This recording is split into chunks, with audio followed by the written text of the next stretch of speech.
कर देना तो करें सर शुरू। कहाँ करो सर, थोड़ी करो सर। लेबर भी है, सब 40-60 रुपए के ऊपर कोई काम करो कर लो, वो कुछ थोड़ा बढ़वा लो। 35-38 मेरे को लगता अरे है। भाई बंदे 10 कम हो गए हैं, अभी ज्वाइन नहीं हुआ है। आने दो 2 मिनट और होना चाहते तो हो जाता है। आने दो सर। चाय पियोगे सर? करो सर, करो सर सर, नमस्कार। हाँ नमस्कार सर, कैसे हैं? नितिन भैया चाय पी लो। मैं ठीक हूँ। 40 के हिसाब से ठीक है भैया। सर एक बार नहीं, आने दो, जैसा मेंबर भी अभी हो। आ रहे हैं, जुड़ रहे हैं सर, 2 मिनट और। जुड़ रहे हो? अच्छा आ जाओ। 10 बंदे और जुड़ने हैं अभी। हाँ आने दो सर, आने दो। हम कुछ मिस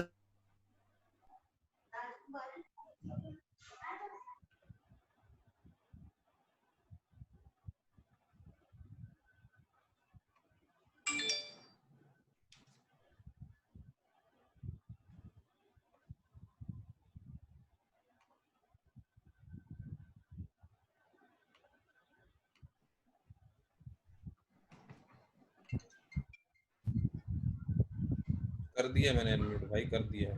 हाँ कर दिया। ठीक है ठीक है। सारे ही म्यूट नहीं थे ना। चलो सर, शुरू करते हैं। चलो सर करो। अरे सर 5-1 मिनट लग भी जाएंगे तो लोग आ भी जाएंगे, उस हिसाब से आ भी जाएंगे ना। ठीक है सर, करते हैं सर शुरू। Good evening all the members of the Panipat branch and other branch member who are connected here.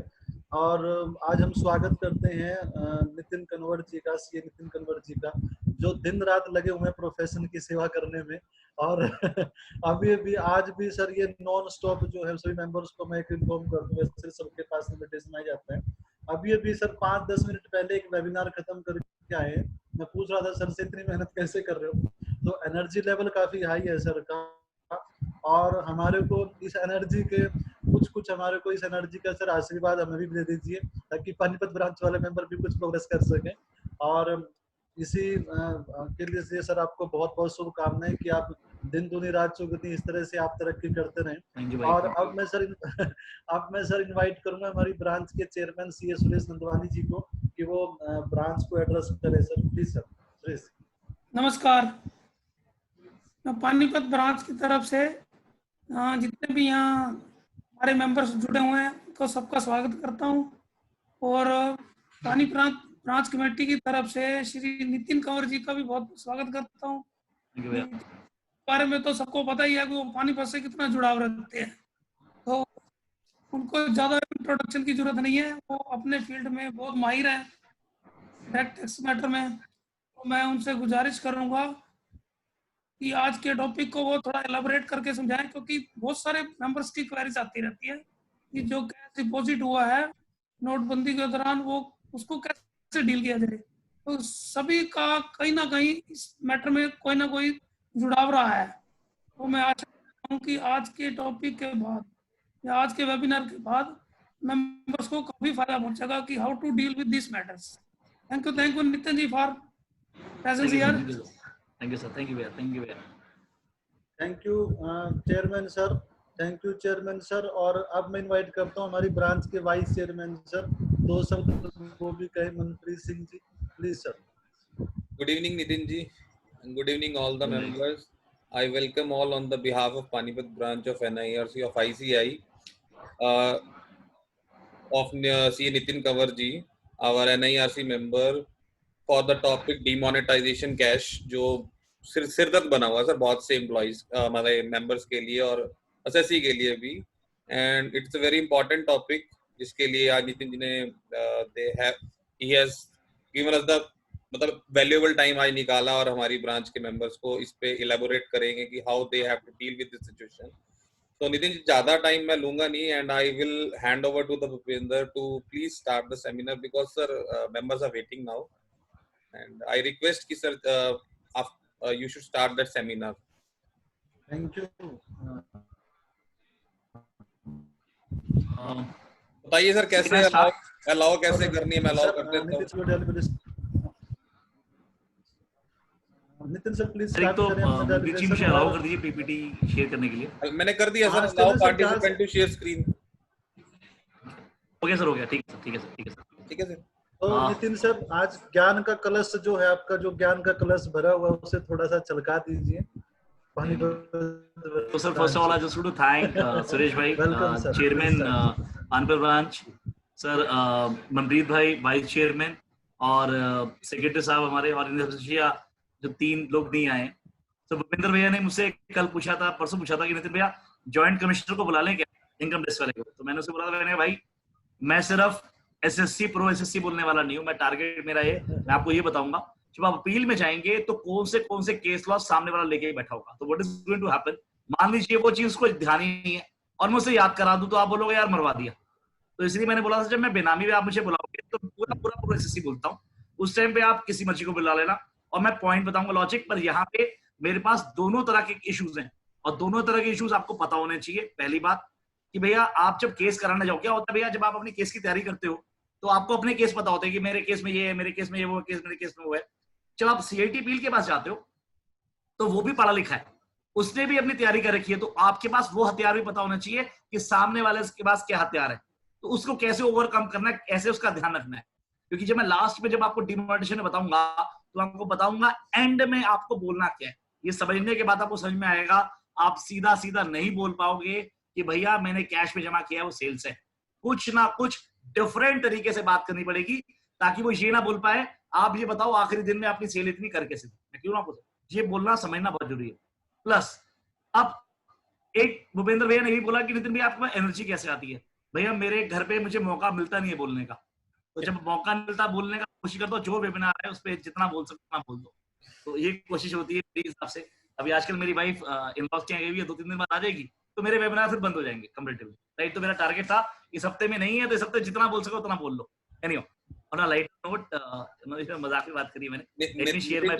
Nitin ji एक चीज और, ये ना मैं रिकॉर्ड हो रहा है तो ये अपलोड भी होगा यूट्यूब पे, तो उस अकॉर्डिंग देखो पानीपत का पेज है अब हमने बना रखा है। ये वाला पोर्शन एडिट कर देना मालिक, ये वाला पोर्शन एडिट कर देना। वो तो चलो देख लेंगे, चाहिए आ जाए ना आए ऐसा बिल्कुल नहीं है। आई एम जस्ट वेयरिंग कि आपके भी किसी मैंने ये पता है मैं की बोल रहा है, पर समझ के मैं भूल गया सी, मैं ध्यान रखांगा इस चीज को एडिट कर दियो भाई यार, ना कहीं मेरी वाइफ देख ले ओके की गल कर दियो, वो आप देख लो, वो आपकी प्रॉब्लम हो जाएगी ते ਅਸੀਂ ਪਹਿਲਾਂ ਨੂੰ ਦੱਸ ਦਿੱਤਾ ਹੈ ਇਸ ਗੱਲ ਬਾਰੇ ਕਿ ਤੁਸੀਂ ਸ਼ੇਅਰ ਕਰਨੀ ਹੈ, ਤੁਸੀਂ ਸ਼ੇਅਰ ਕਰਨੀ ਹੈ, ਮੈਂ ਐਡਿਟ ਨਹੀਂ ਕਰਾਂਗਾ, ਦਿਖਾਣੀ ਪਏਗੀ ਤੁਹਾਨੂੰ, ਦਿਖਾਣੀ ਪਏਗੀ। ਚਲੋ ਭਾਈ ਐਡਿਟ ਨਹੀਂ ਹੁੰਦੀ ਇਸ ਉੱਤੇ। Thanks thank you start now, I will thanks for questioning me भैया। यस सर भैया ये डिमोनेटाइजेशन कैश डिपॉजिट 68, अच्छा आज हमारा जो 68 के अंदर कटनेस की बात करेंगे, will not discuss on share application money loan क्या हुआ, सिर्फ ओनली फोकस रखेंगे डिमोनेटाइजेशन पर। मैं ये नहीं कह रहा अगर आपको कोई क्वेश्चन नहीं हुआ, बाद में कोई क्वेश्चन हुआ कोई शेयर एप्लीकेशन मनी रिलेटेड भी, ये मान लीजिए आपका लोन के रिलेटेड, वो भी आंसर मैं आपको दे दूंगा बाद में। पर आज जो पूरी पीपीटी है वो इन कंटेक्स्ट में है कि डीमोनेटाइजेशन में जो हमने कैश डिपॉजिट किया है उस केस में जहां पे आप अपील में आप कैसे हैंडल करोगे, क्या क्या इश्यूज कब कब आते हैं, ठीक है सर। नाउ सबसे पहले आप दिमाग में नोट कर लें sir, all receipts are not income and all income are not taxable income. What I want to say कि जो जो रिसीट्स आपको मिलती है वो आपकी इनकम नहीं बनती। और दूसरी बात, जो जो इनकम कमा रहे हो देयर कुड बी पॉसिबिलिटी, क्या पता वो आपकी जुरिस्डिक्शन में ना हो। दूसरी बात सर, वो कैपिटल रिसीप्ट हो, ये भी हो सकता है कि वो भैया इनकम एग्जेम्प्ट हो अंडर सेक्शन 10 भी।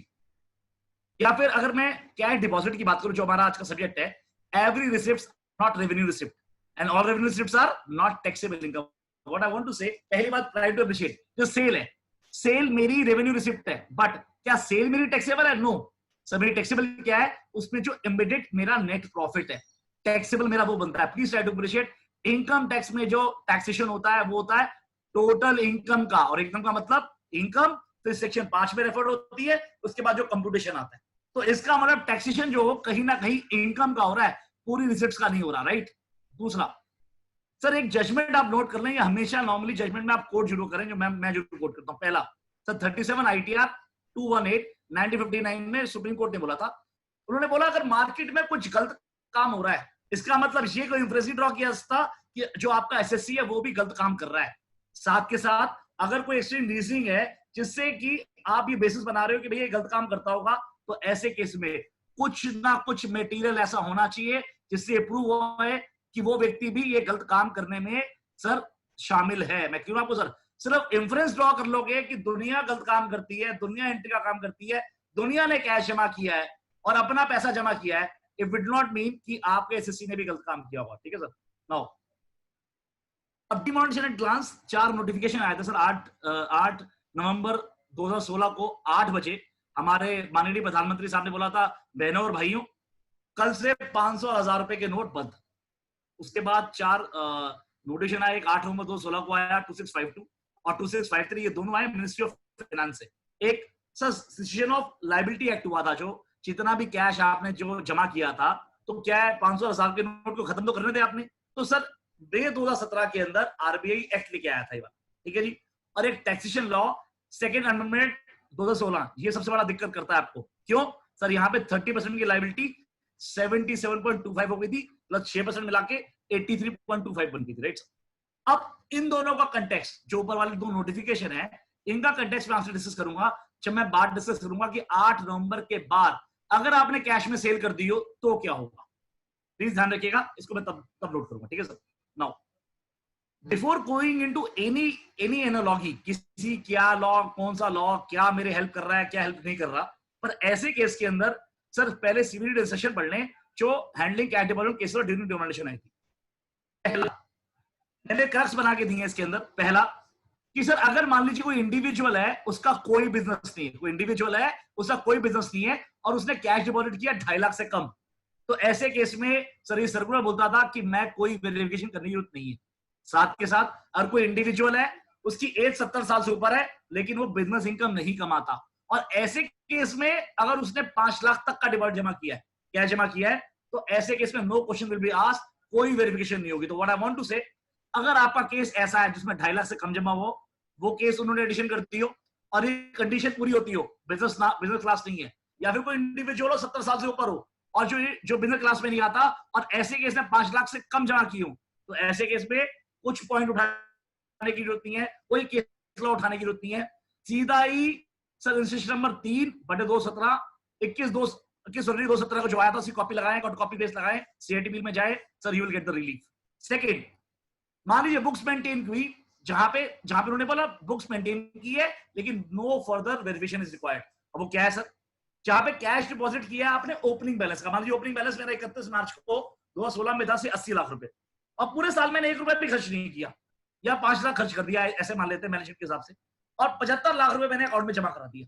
तो ऐसे केस में सिंस मेरा जो कैश जमा करा रहा हूं वो जो मैंने जमा किया है उससे कम है, सर कोई दिक्कत नहीं आएगी। लेकिन एक राइडर है, राइडर क्या है, जो केबिट लिखा है, अगर ये प्रूव हो गया कि आपने रिटर्न रिवाइज करी है या फिर आपने बैक डेट से कैश इंक्रीज करने की कोशिश करी है, जैसे मतलब ये डिमोनेटाइजेशन आया था 8 नवंबर को, आपने रिटर्न भरी हो 10 नवंबर को, ये डिमोनेटाइजेशन आया था 8 नवंबर को, आपने रिटर्न रिवाइज कर दी हो 8 नवंबर के बाद, पहले 12 लाख कैश इन हैंड दिखाया हो और बाद में दिखाया हो सर 80 लाख रुपए, तो दिक्कत आ जाएगी। मैं क्लियर हूं आपको सर? लेकिन अगर आपने टैक्स रिपोर्ट या फिर कोई भी रिटर्न अपनी 31 अगस्त को या फिर 31 अक्टूबर को जमा करा दी, क्या 31 जुलाई, 31 अगस्त या 31 अक्टूबर को आपको पता था कि डिमोनेटाइजेशन होना है? आपको नहीं पता था, आपने कैश इन 80 लाख रुपए जमा कराया, आपने वही पैसा अगर जमा करा दिया, so no question should be asked. तो सीधा ये सेशन नंबर की कॉपी लगाएं, जमा कराएं, सर कैश अकाउंट की कॉपी लगाएं, बोले सर मैंने कोई कैश नहीं खर्च किया है, कैश इन हैंड इतना ही वहां पे था, इतना मैंने जमा करा दिया है, कुछ मेरा कैश यूज नहीं हुआ है, बात खत्म, सर मुझे प्रूफ, मेरे को रिलीफ मिलना चाहिए, राइट सर। नाउ अब मान लीजिए जहां पे कैश विड्रॉल भी और कैश डिपॉजिट भी है, तो ऐसे केस में सर इंस्टीट्यूशन बोलता था कि भैया कैश विड्रॉल डेट और अमाउंट चेक करे कि कैश आपने विड्रॉल कब किया और जमा कब किया। जैसे मान लीजिए त्रिकुटी पॉजिटिव आपने अक्टूबर में कुछ कैश निकाला और नवंबर में जमा कर दिया और वो मैच कर रहा है, और कहीं पे भी कोई ऐसा ओकेजन नहीं है, जैसे मान लीजिए किसी घर में शादी का ओकेजन है, सर यहाँ पे ये लग सकता है कि अगर आपका शादी का ओकेजन है, आपने क्या पता कैश खर्च कर दिया हो, बट अगर मान लीजिए डिपार्टमेंट कोई ऐसा ओकेजन नहीं लेके आ सकता जहां पे ये प्रूव हो जाए कि आपने वो पैसे खर्च कर दिए होंगे, तो ये प्रिज्यूम किया जाएगा ये कैश आपका है। Please try to appreciate the onus is on department to prove it कि भैया ये कैश आपने खर्च कर दिया हो। पर टेक माय वर्ड्स, एक राइडर है, राइडर क्या है, जितना लंबा पीरियड होता जाएगा उतना ज्यादा ओनर्स आप पे आता जाएगा टू प्रूव इट कि भैया ये कैश वही वाला है। क्यों सर? कहीं ना कहीं जितना साल पुराना होगा आपको प्रूव करना पड़ेगा भाई ये मैंने कैश क्यों ना मैंने यूटिलाइज नहीं किया। व्हाट आई वांट टू से, आपकी जो ड्राइंग्स थी, होम ड्राइंग्स थी या कोई फंक्शन, ये सब कुछ आपको प्रूव करने पड़ेगा मैंने कोई खर्चा नहीं किया, तब ये प्रूव हो पाएगा ये कैश इन हैंड पुराना है। इसीलिए उन्होंने बोला AO should take balanced view analyzing the gap from the point of view of normal human behavior and special circumstances of the case। इसका मतलब साथ ही साथ आपको ये भी प्रूव करना पड़ेगा कि भाई इतना कैश, मान लीजिए कोई बंदा बोलता जी मैंने 10-25 लाख रुपए आज से 3 साल पहले विड्रॉ, आपने क्यों रखा अपने पास? सिर्फ ये बोलने से कुछ नहीं होगा, जैसे स्पीकर बोल देते हैं कि भाई साहब मैं रखता हूं तो मेरे को रात को नींद अच्छी आती है, विल नॉट वर्क। पॉइंट, आपको कुछ ना कुछ बताना पड़ेगा कि मैं 25 लाख रुपया कैश इन हैंड क्यों अपने पास रखा है। और जब आपने ये कोई स्टोरी बता दी और वो स्टोरी प्रूव कर दी, तो अब ओनर्स उनके पास है, डिपार्टमेंट के ऊपर, it will burden be shifted to the department that ये खर्चा हो चुका होगा, ये आपका एक्चुअल कैश नहीं है। अगर वो प्रूव नहीं कर पाए, ये कैश इन हैंड में कहीं कोई दिक्कत नहीं है। नाउ इस सेशन में थोड़ा आगे आते हैं। हुआ क्या सर, इन्होंने सेल्स की बात करी, जहां पे कैश सेल्स की बात करी, उन्होंने 2 पॉइंट डाले। पहला बोले AO में, और यहाँ पे में इसका नाम सर शैल होना चाहिए। बोला AO may seek relevant information as to monthly sales summary with breakup of sales and credit sales, relevant stock register entries, bank statement, etc. with a preliminary suspicion of backdating of cash and fictitious sales। अब हुआ क्या, वो ये कह रहे हैं कि सही महीने में आपको मंथली सेल्स चेक करनी चाहिए, रेलिवेंट स्टॉक रजिस्टर चेक करना चाहिए। भैया आपके पास माल भी था जो बेच दिया आपने, please try to appreciate. Sir ये वाला पार्ट तो डिपार्टमेंट ने किया ही नहीं। आप कैश सेल वाले केस में देखेंगे वो सिर्फ नीचे वाले पोर्शन में अटका रहा। तो कहां अटका रहा? Some indicator for suspension of backdating of cash sales में क्या बोला, देखिए मैंने कुछ पीला किया हुआ कुछ नीला है, पहले पीले वाले पढ़ रहा हूं। Abnormal jump in cash sales, भैया पिछले साल से आपकी इस साल कैश सेल्स ज्यादा जंप कर गई। Abnormal jump in percentage cash sales 225%, more than 1 deposit in specific bank notes, आपने एक से ज्यादा बार जमा किया। या फिर 5वां बोल रहा हूं, transfer of deposit cash to another account entity which is not in the life early history. ये चारों क्या है सर? ये स्टैटिस्टिकल डाटा ही तो है। मुझे आप ये बताइए, क्या इनकम टैक्स स्टैटिस्टिकल डाटा से असेसमेंट करेगा क्या? अगर सब कुछ स्टैटिस्टिकल डाटा से होना है तो मुझे बताइए सर बुक्स ऑफ अकाउंट की जरूरत है? कोई जरूरत नहीं है। इनकम टैक्स एक्ट की जरूरत है? कोई जरूरत नहीं है। रूल्स की कोई जरूरत नहीं है, रूल 6F की कोई जरूरत नहीं है, ऑडिट रिपोर्ट की जरूरत है ही नहीं। What I want to say, अगर आपको कोई भी एडिशन करनी है, सब्जेक्टिविटी भी होना चाहिए और ऑब्जेक्टिविटी भी होना चाहिए। ये सारे के सारे सब्जेक्टिव टेस्ट हैं। लेकिन जो चौथा वाला जहां पे बोल रहा है नॉन ऑफ स्टॉक और attempts of to inflate stock by introducing fictitious purchases, what I want to say, जैसे इन्होंने ऊपर वाला टिक नहीं किया सर, नीचे वाला भी इन लोगों ने चेक नहीं किया। ये ड्यूटी किसकी थी सर? ये ड्यूटी थी डिपार्टमेंट की। अगर डिपार्टमेंट अपनी ड्यूटी पूरी नहीं कर पाया तो दिक्कत डिपार्टमेंट को आएगी, मेरे को कोई दिक्कत नहीं है। तो आप ये बोल सकते हो कि भाई अगर आपको असेसमेंट करनी है स्टैटिस्टिकल बेसिस पे, असेसमेंट नहीं हो सकती। आपको ऑडिट रिपोर्ट, सर सी एक सीए ने बैलेंस शीट साइन करी है, वो बोल रहा है मैंने सारे सेल बिल चेक किए हैं, परचेज रजिस्टर ओके है, सब कुछ ओके है, मेरे पास स्टॉक पूरा था, वैट से रिटर्न प्रॉपर भरी हुई है, वैट रिटर्न आपने रिवाइज नहीं करी, वैट की असेसमेंट हो गई, वैट के असेसमेंट में कोई इशू नहीं आया, तो उसके बाद और क्या चाहिए? Please try to note sir, एक सेक्शन नोट कर ले, सेक्शन 91, 92, 101, 102 और 106, ये 5 सेक्शन नोट कर ले। ये 5 सेक्शन ये बताते हैं कि भैया of the Indian Evidence Act, वो ये बोलते हैं कि जो डॉक्यूमेंट्री एविडेंस है will take precedence over sir आपका ओरल एविडेंसेस। तो what I want to say, जो आप इन्फ्लुएंस ड्रॉ करने की कोशिश कर रहे हो कि यार तूने तो सेल करी नहीं, ये तो अपना ही कैश जमा करा दिया होगा। अरे भाई प्रूफ कहां है? मैं तो आपको सेल बिल भी दिखा रहा हूं, मैं आपको परचेज बिल भी दिखा रहा हूं, मैं स्टॉक रजिस्टर भी दिखा रहा हूं, मैं वैट की पेमेंट भी दिखा रहा हूं, मैं आपको ये भी दिखा रहा हूं कि भाई साहब मेरी वैट की रिटर्न गई है, मैं ये भी दिखा रहा हूं वैट की सस्पेंड हो गई है, उसमें कोई इशू नहीं हुआ। तो और क्या चाहिए भैया? मैं क्यों ना आपको सर नाउ सिर्फ सब्जेक्टिविटी से सर एडिशन नहीं हो पाएगी। क्यों ना आपको सर कुछ ना कुछ मटेरियल गवर्नमेंट को प्रोड्यूस करना पड़ेगा। Now let us see that. Let's come to 68। इन्होंने एडिशन 68 पे करी है। अच्छा आज हमारी फैमिली डिस्कस करेंगे 68, 69, पहले 68 पूरा डिस्कस करेंगे एज टू डिमोनेटाइजेशन, 69 ए में कुछ एडिशन हुई वो डिस्कस करेंगे, और मैं कोशिश करूंगा 69, 69 बी और सी भी डिस्कस कर लेंगे, राइट सर? वो भी हमारे को जानना जरूरी है। नाउ 60 ऐसे बोलता है, very sum is found created in the books of SC maintained by any previous year and the SC affords no explanation about the nature and source and explanation offered by him is not in the opinion of the SC officer satisfactory and the sum so created may be charged to income tax as the income of the SC of that previous year। तो जो मैंने underline किया है, मैंने पूरा section बोल दिया है, जो मैंने अंडरलाइन किया उसे मैं आगे वाली स्लाइड में लाल करते हुए उसको बात को पकड़ते जाएंगे, क्योंकि मेरा मानना ये है सर ये सारे टेस्ट 68 के लिए पास होने जरूरी हैं। अगर इसमें से एक भी टेस्ट फेल हो गया तो सेक्शन 68 का चार्ज फेल हो जाएगा, और 68 का चार्ज अगर फेल हो गया 68 लग ही नहीं सकता। मैं फिर से बोल रहा हूं, जितने भी मैंने अंडरलाइन किए हुए हैं जिनको मैं आगे पढ़ूंगा, जैसा अभी ब्लैक है, आगे आगे जैसे जैसे पढ़ता जाऊंगा उसको रेड करता जाऊंगा।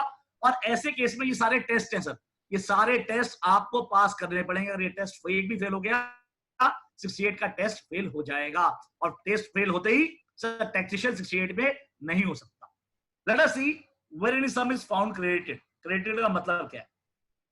सो दिल्ली आईटीएटी ने एक जजमेंट है रैकमैन स्प्रिंग्स, इसमें ये बोला है the realisation from debtors can not be treated as cash. मतलब होता क्या सर, आपने एक बंदे को सेल करी, एंट्री क्या हमारी sir, debtor account debit to sales, तो डेटर को डेबिट कर दिया, सेल्स को क्रेडिट करके आपके प्रॉफिट लॉस में चला गया, क्रेडिट अकाउंट के अंदर चला गया। नाउ जब आपने रिकवरी करी फ्रॉम डेटर्स तो क्या करोगे आप, बैंक अकाउंट डेबिट और या फिर cash account debit to debtors. तो ऐसे केस में डेटर कम हो रहा है, आपका बैंक अकाउंट या कैश अकाउंट बढ़ रहा है। क्वेश्चन ये है आपकी लायबिलिटी में क्या इफेक्ट आ रहा है? लायबिलिटी में इफेक्ट कुछ भी नहीं आ रहा। तो ऐसे केस में अगर आप एक आर्गुमेंट ये भी ले सकते हो कि जहां पे आप बोलोगे सर जब मेरी लायबिलिटी को कोई फर्क ही नहीं हो रहा तो कैश क्रेडिट ये हो ही नहीं सकता, और ये दिल्ली आईटीएटी का है, कहीं कोई दिक्कत नहीं है। उसके खिलाफ एक केस है अहमदाबाद का, लेकिन वो सिंगल मेंबर बेंच है और ये डबल बेंच है। मैं क्लियर हूं आपको सर? और प्लीज ट्राई टू अप्रिशिएट, पहले आईटीएटी का सिस्टम समझ ले सर। आईटीएटी एक इंस्टीट्यूशन है, आईटीएटी एक इंस्टीट्यूशन है, उसके बाद नीचे जितने भी इंस्टीट्यूशन है वो सारे के सारे क्या है, एक आईटीएटी के पार्ट है, चाहे दिल्ली हो चाहे मुंबई हो।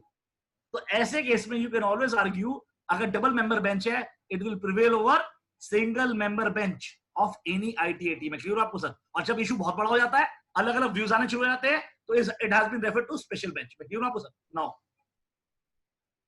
अगला देखते हैं, very sum is from created books of assessee. Books का मतलब क्या है सर? Please side appreciate.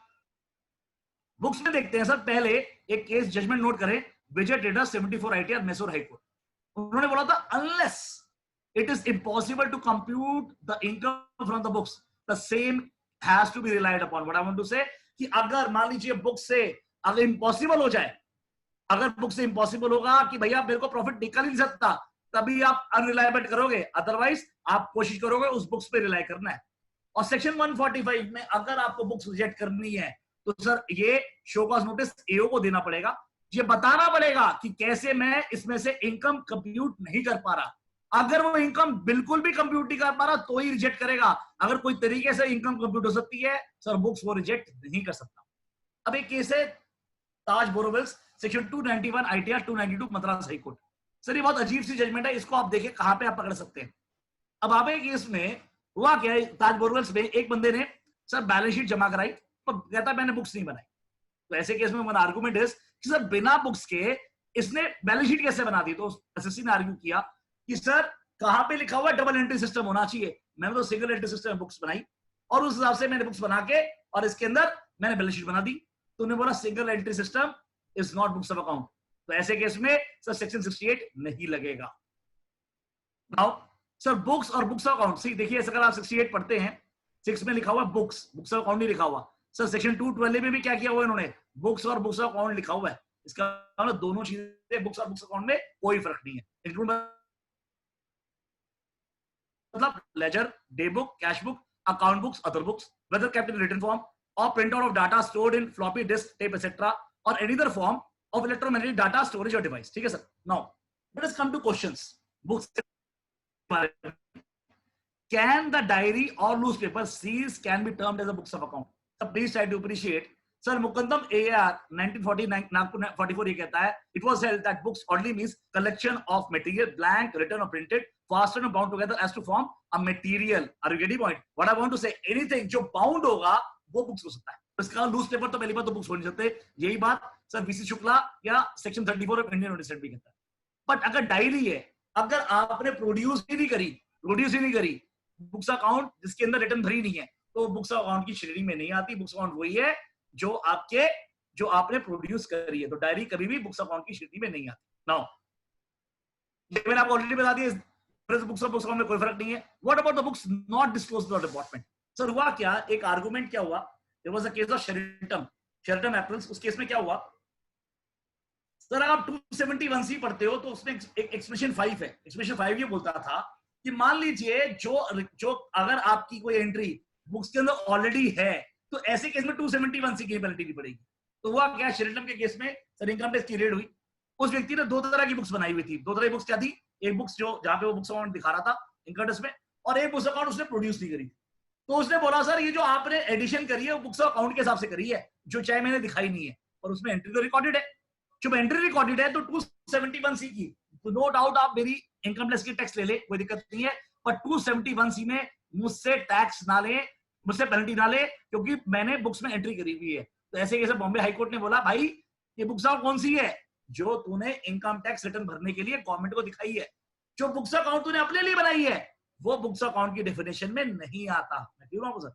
अब अगला क्वेश्चन आपके दिमाग में आएगा, whether a passbook can be termed as a books account, yes और नो। ये क्वेश्चन आता दिमाग में, यार ये पासबुक बुक्स अकाउंट में आती नहीं आती। फिर इसमें एक जजमेंट है बॉम्बे हाईकोर्ट की, भाईचंद गांधी। बॉम्बे हाईकोर्ट भाईचंद गांधी ये बोलता है कि भैया पासबुक सर सही मायने में जो आप एसएससी से डील करते हो सर, रिलेशन है डेटा क्रेडिटर का। वो जो अपना अकाउंट रखता है वो अपना अकाउंट रखता है, वो मेरे कहने पे अकाउंट नहीं रखता, वो मेरे कहने पे अकाउंट नहीं रखता। इस वजह से पासबुक बुक्स अकाउंट नहीं है। तो मेरा क्वेश्चन आपसे ये है, क्या ये कोई रेलेवेंट क्वेश्चन है कि पासबुक सर बुक है या नहीं? क्यों? Let us take an example. मान लीजिए पासबुक को मेंशन करते हुए उन्होंने एडिशन 68 में कर दी, जो आपके हिसाब से 69 में होनी चाहिए। तो ऐसे केस में क्या आप ये कहते हैं कि ये ऑर्डर 69 ने लिख दिया तो ऑर्डर गलत हो जाएगा क्या? मैं फिर से बोल रहा हूं, ऑर्डर में 69 नहीं करना चाहिए था आपके हिसाब से। मैं मानता हूं पासबुक बुक्स अकाउंट नहीं है, पर उसने पासबुक को बुक्स अकाउंट माना, जो काफी जजमेंट्स भी है कि पासबुक बुक्स भी है, मैं उस पर नहीं आ रहा। मैं कह रहा हूं क्या ये मेटीरियल ग्राउंड है? क्वेश्चन ये, please try to appreciate. Order में 68 लिखना था, 69 लिख दिया, 69 लिख दिया, मैटर नहीं करता। क्यों? There was always a section of 292B। 292B ये कहता है कि छोटी मोटी कोई भी गलती हो गई हो ऑर्डर, समन, नोटिस के अंदर, वो 292 में रेक्टिफाइबल है। पर क्वेश्चन ये उठता है कि जब उसने आपकी ऑर्डर में 68 लिखा है, 69 लिखा, तो शो कॉज नोटिस में क्या दिया? मैं फिर से बोल रहा हूं, पहली बात तो आप ये मान ले, अगर आपकी इनकम की एडिशन होनी है तो शो कॉज नोटिस कंपलसरी है। अगर उसने शो कॉज नोटिस दिया ही नहीं तो गेम खत्म सर, इनकम टैक्स की एडिशन हुई है, सब वॉइड अब इशू है। फिर से बोल रहा हूं, अगर without giving show cause notice अगर कोई भी एडिशन हुई है तो उस इनकम एडिशन की कोई वैलिडिटी नहीं है। अनलेस एंड अनटिल, जब तक आप मुझे प्रिंसिपल ऑफ बीइंग हर्ड नहीं दोगे, शो कॉज नोटिस दोगे कि क्यों आप मेरी इनकम ऐड कर रहे हो, after getting due explanation, sir all addition is bad in law. But मान लीजिए शो कॉज नोटिस में तो उसने लिखा 69A, पर गलती से ऑर्डर में 68 लिख दिया, सर 292 भी लग जाएगा। बट अगर मान लीजिए वहां पे भी उसने 68 लिखा और ऑर्डर में भी 68 लिखा, तो सर यहां पे दिक्कत आएगी। क्यों? क्योंकि यहां पे शो कॉज नोटिस 292B से ठीक नहीं हो सकता। क्यों? कि जब तक आप मुझे ये नहीं बताओगे मेरे केस चार्ज क्या है, तब तक मैं अपना डिफेंस कैसे लेके आऊंगा? सर हर सेक्शन की अपनी अपनी मर्यादा है, अपना अपना डोमेन है। 68 की अपनी रिक्वायरमेंट है, 69 की अपनी रिक्वायरमेंट है। तो जब तक आप मुझे सही चार्ज नहीं बताओगे मैं डिफेंड कैसे करूंगा? अगर आपने चार्ज गलत बताया तो मैंने डिफेंड भी गलत किया, उसके बाद एडिशन भी आपकी गलती, मैं क्यों रखूं? लेकिन जहां पे अगर शो कॉज नोटिस ठीक है, सर ऑर्डर में गलती है, वहां पे वो चैलेंज आपका बेकार है कि वो 292B से करेक्ट हो जाएगा। मैं क्यों आपको सर, राइट सर? नाउ दूसरा क्वेश्चन ये आता है कि मान लीजिए what is the status with the books account are not maintain though liable to maintain it. मान लीजिए मेरी टर्नओवर 5 करोड़ रुपए या 2.5 करोड़ या 3 करोड़ रुपए की टर्नओवर, मुझे टैक्स ऑडिट कराना था, बुक्स बनानी थी। अब मैंने बुक्स अकाउंट बनाई नहीं। जब बुक्स अकाउंट बनाई नहीं तो ऐसे केस में क्या मैं आर्ग्यू कर सकता हूं कि भैया 68 के लिए बुक्स अकाउंट होना जरूरी है, ऐसे केस में मेरी एडिशन नहीं होगी। तो ऐसे केस में देयर वाज अ जजमेंट, ये जजमेंट नोट कर ले सर, अरुण कुमार जे मुछला। तो उसने बोला, उन्होंने बॉम्बे हाईकोर्ट ने बोला भैया अगर आपने बुक्स नहीं बनाई है सर, जो एसएससी अपनी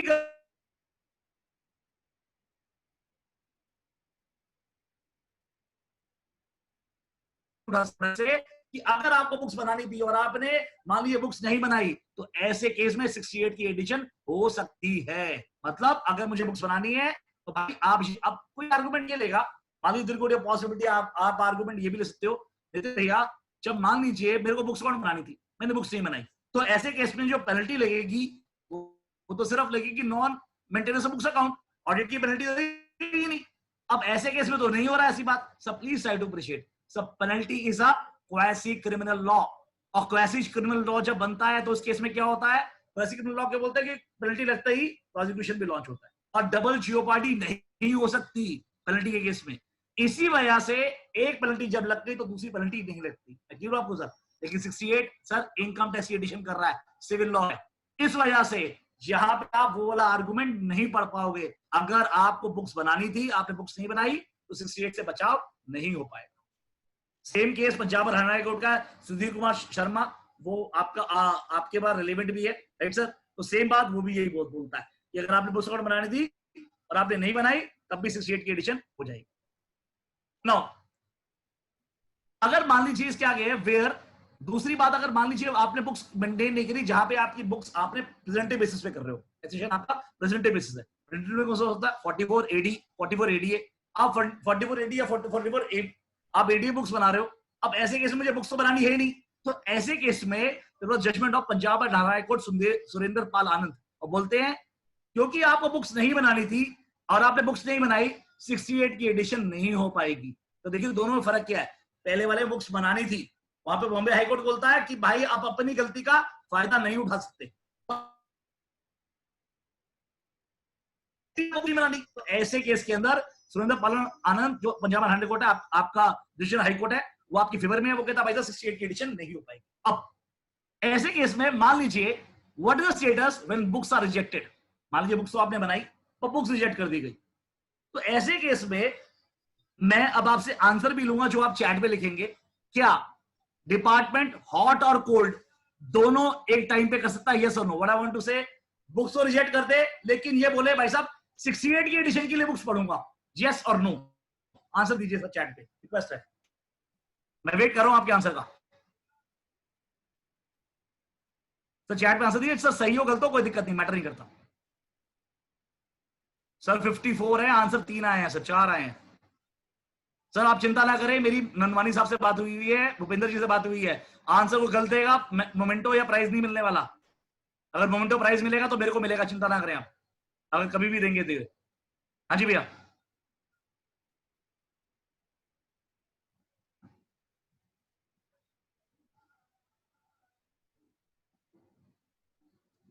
सर मोस्टली लोगों का आंसर ये है कि हॉट एंड कोल्ड एक बारी में नहीं पढ़ा जाता। सर ये बोला है आपने कि अगर आपने बुक्स रिजेक्ट कर दी तो ऐसे केस में 68 की एडिशन नहीं होगी।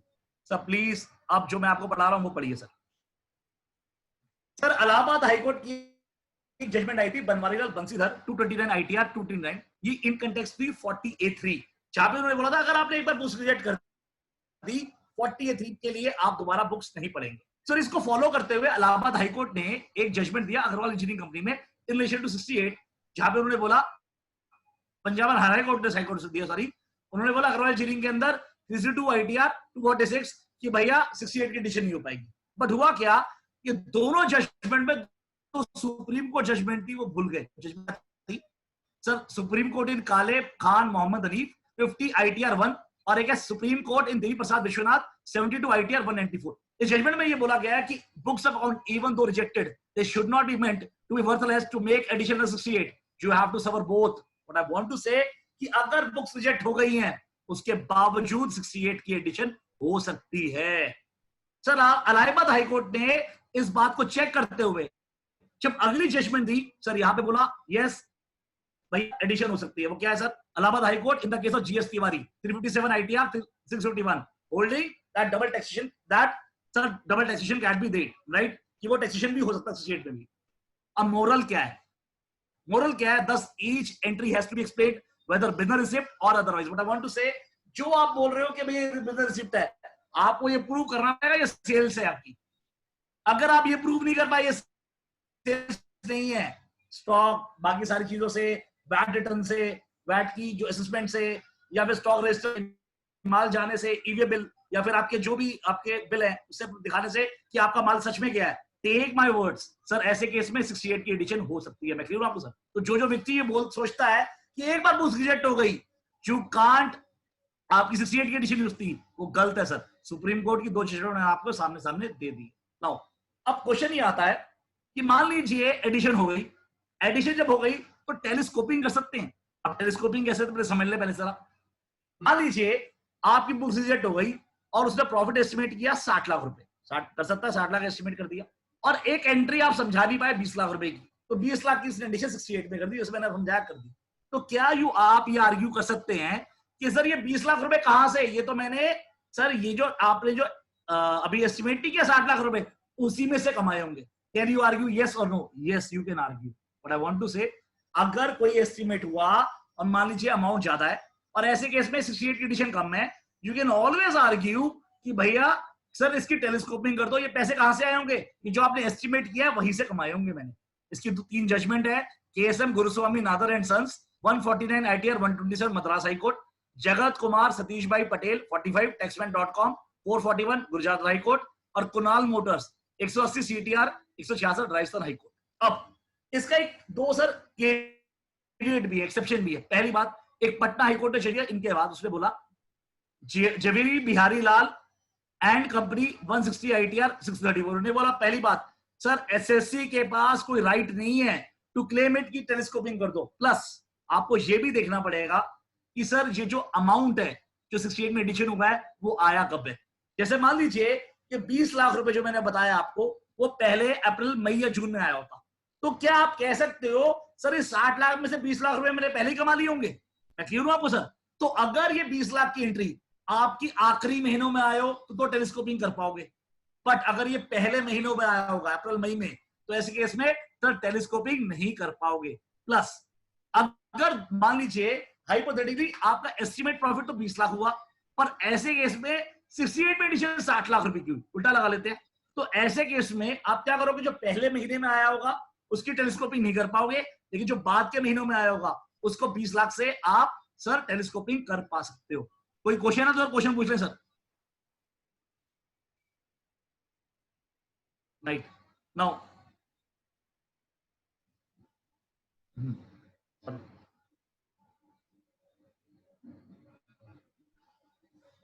नाउ अब सुप्रीम कोर्ट डिमोनेटेशन में क्या कहता है? सर डिमोनेटेशन केसेस कुछ आए हैं, सुप्रीम कोर्ट की जजमेंट है, डिमोनेटेशन में सुप्रीम कोर्ट क्या कहता है? तो आप ऐसे केस में आप बोलोगे यार अब सुप्रीम कोर्ट कहां से आ गया डिमोनेटेशन के अंदर? अभी तो 2017 के अंदर, अभी तो सॉरी 17 में ये हुआ था, 16-17 में ये हुआ था, अभी तो केस हुए हैं, अभी हम सीआईडी बिल में डिमोनेटेशन में कहां से आ गया? तब पहली बात तो आप दिमाग में डाल लें, डिमोनेटेशन पहली बार नहीं हो रहा सर, एक बार 1946 में हुआ था, फिर 78 में हुआ था, अब 2016 में हुआ है। क्यों आपको सर? तो what happened, there are few judgment which is relevant for 1948, और ये जजमेंट ऐसे हैं सर, ये जजमेंट बहुत इंपॉर्टेंट है, ये नोट कर ले सर। पहला है Mehta Parekh and company 30 ITR 288, और दूसरा लालचंद भगत अंबिका राम 37 ITR सर 288। इस जजमेंट में आपको मैं मोटा मोटा रेफरेंस समझा देता हूं, इस जजमेंट है क्या सर, हुआ क्या sir, Mehta Parekh and company में, एक मिनट सर,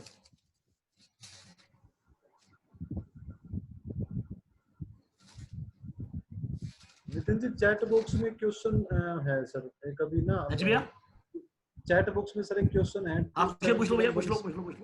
ये सर केएसएस शर्मा का है, there is amendment in section 271(1)(c) of the income tax act, जो भी आपने प्रोविजन बताया सर, उसके रिगार्डिंग मैंने भैया आपको समझी बात, मैंने 271(c) की जो बात करी है, मैंने आपको एक्सप्रेशन बताई है, एक्सप्रेशन 5 हुआ करता था, तो उसके केस में ये केस आया है, मैंने आपको सर बुक्स ऑफ अकाउंट का कंटेक्स्ट समझाने की बात करी है, मैं आपको 271(c) नहीं समझा रहा। पहली बात तो 271(c) खत्म हो गया, 270(a) आ चुका। पहली बात तो जो आप बात बोल रहे हो एकदम सही है, पर मैंने बताया एक शेयर का केस आया था, उसमें जो डिस्कशन हुआ था, मैं आपको बुक्स ऑफ अकाउंट का रेफरेंस समझा रहा था, मैं आपको ये नहीं समझा रहा था कि सर उस केस में आप ये बात बोलोगे।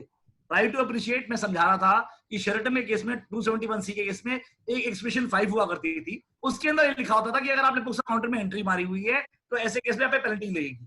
तो बॉम्बे हाई कोर्ट ने बोला था भाई आपको वो बुक्स कौन सी होनी चाहिए जो बुक्स आपने दिखाई हैं, नॉट ऑन दो टेक्स्ट, जो बुक छुपा के आप एंट्री कर दो वो 271(c) के एक्सप्रेशन 5 में कवर नहीं होगा। मैं ये बात कर रहा हूं, मैंने ये नहीं बोला 271(c) में पढ़ लो किसे आप, मैंने बोला उसको समझाने का ढंग है भैया। अब ऐसे बहुत सारी जजमेंट ऐसी होती हैं, जैसे मैं अभी आपको 1946 की जजमेंट समझा रहा हूं, अब आप बोलोगे भैया ये तो 1946 की बात है, पर कई चीजें तो आज भी लगेंगी ना मेरे भाई। Right to appreciate the law, clear sir आपको? और कौन से क्वेश्चन है भैया? यही है, मैं शेयर करूं स्क्रीन को दोबारा? बस भैया ये थी। हाँ जी जी। दोबारा कर दो स्क्रीन।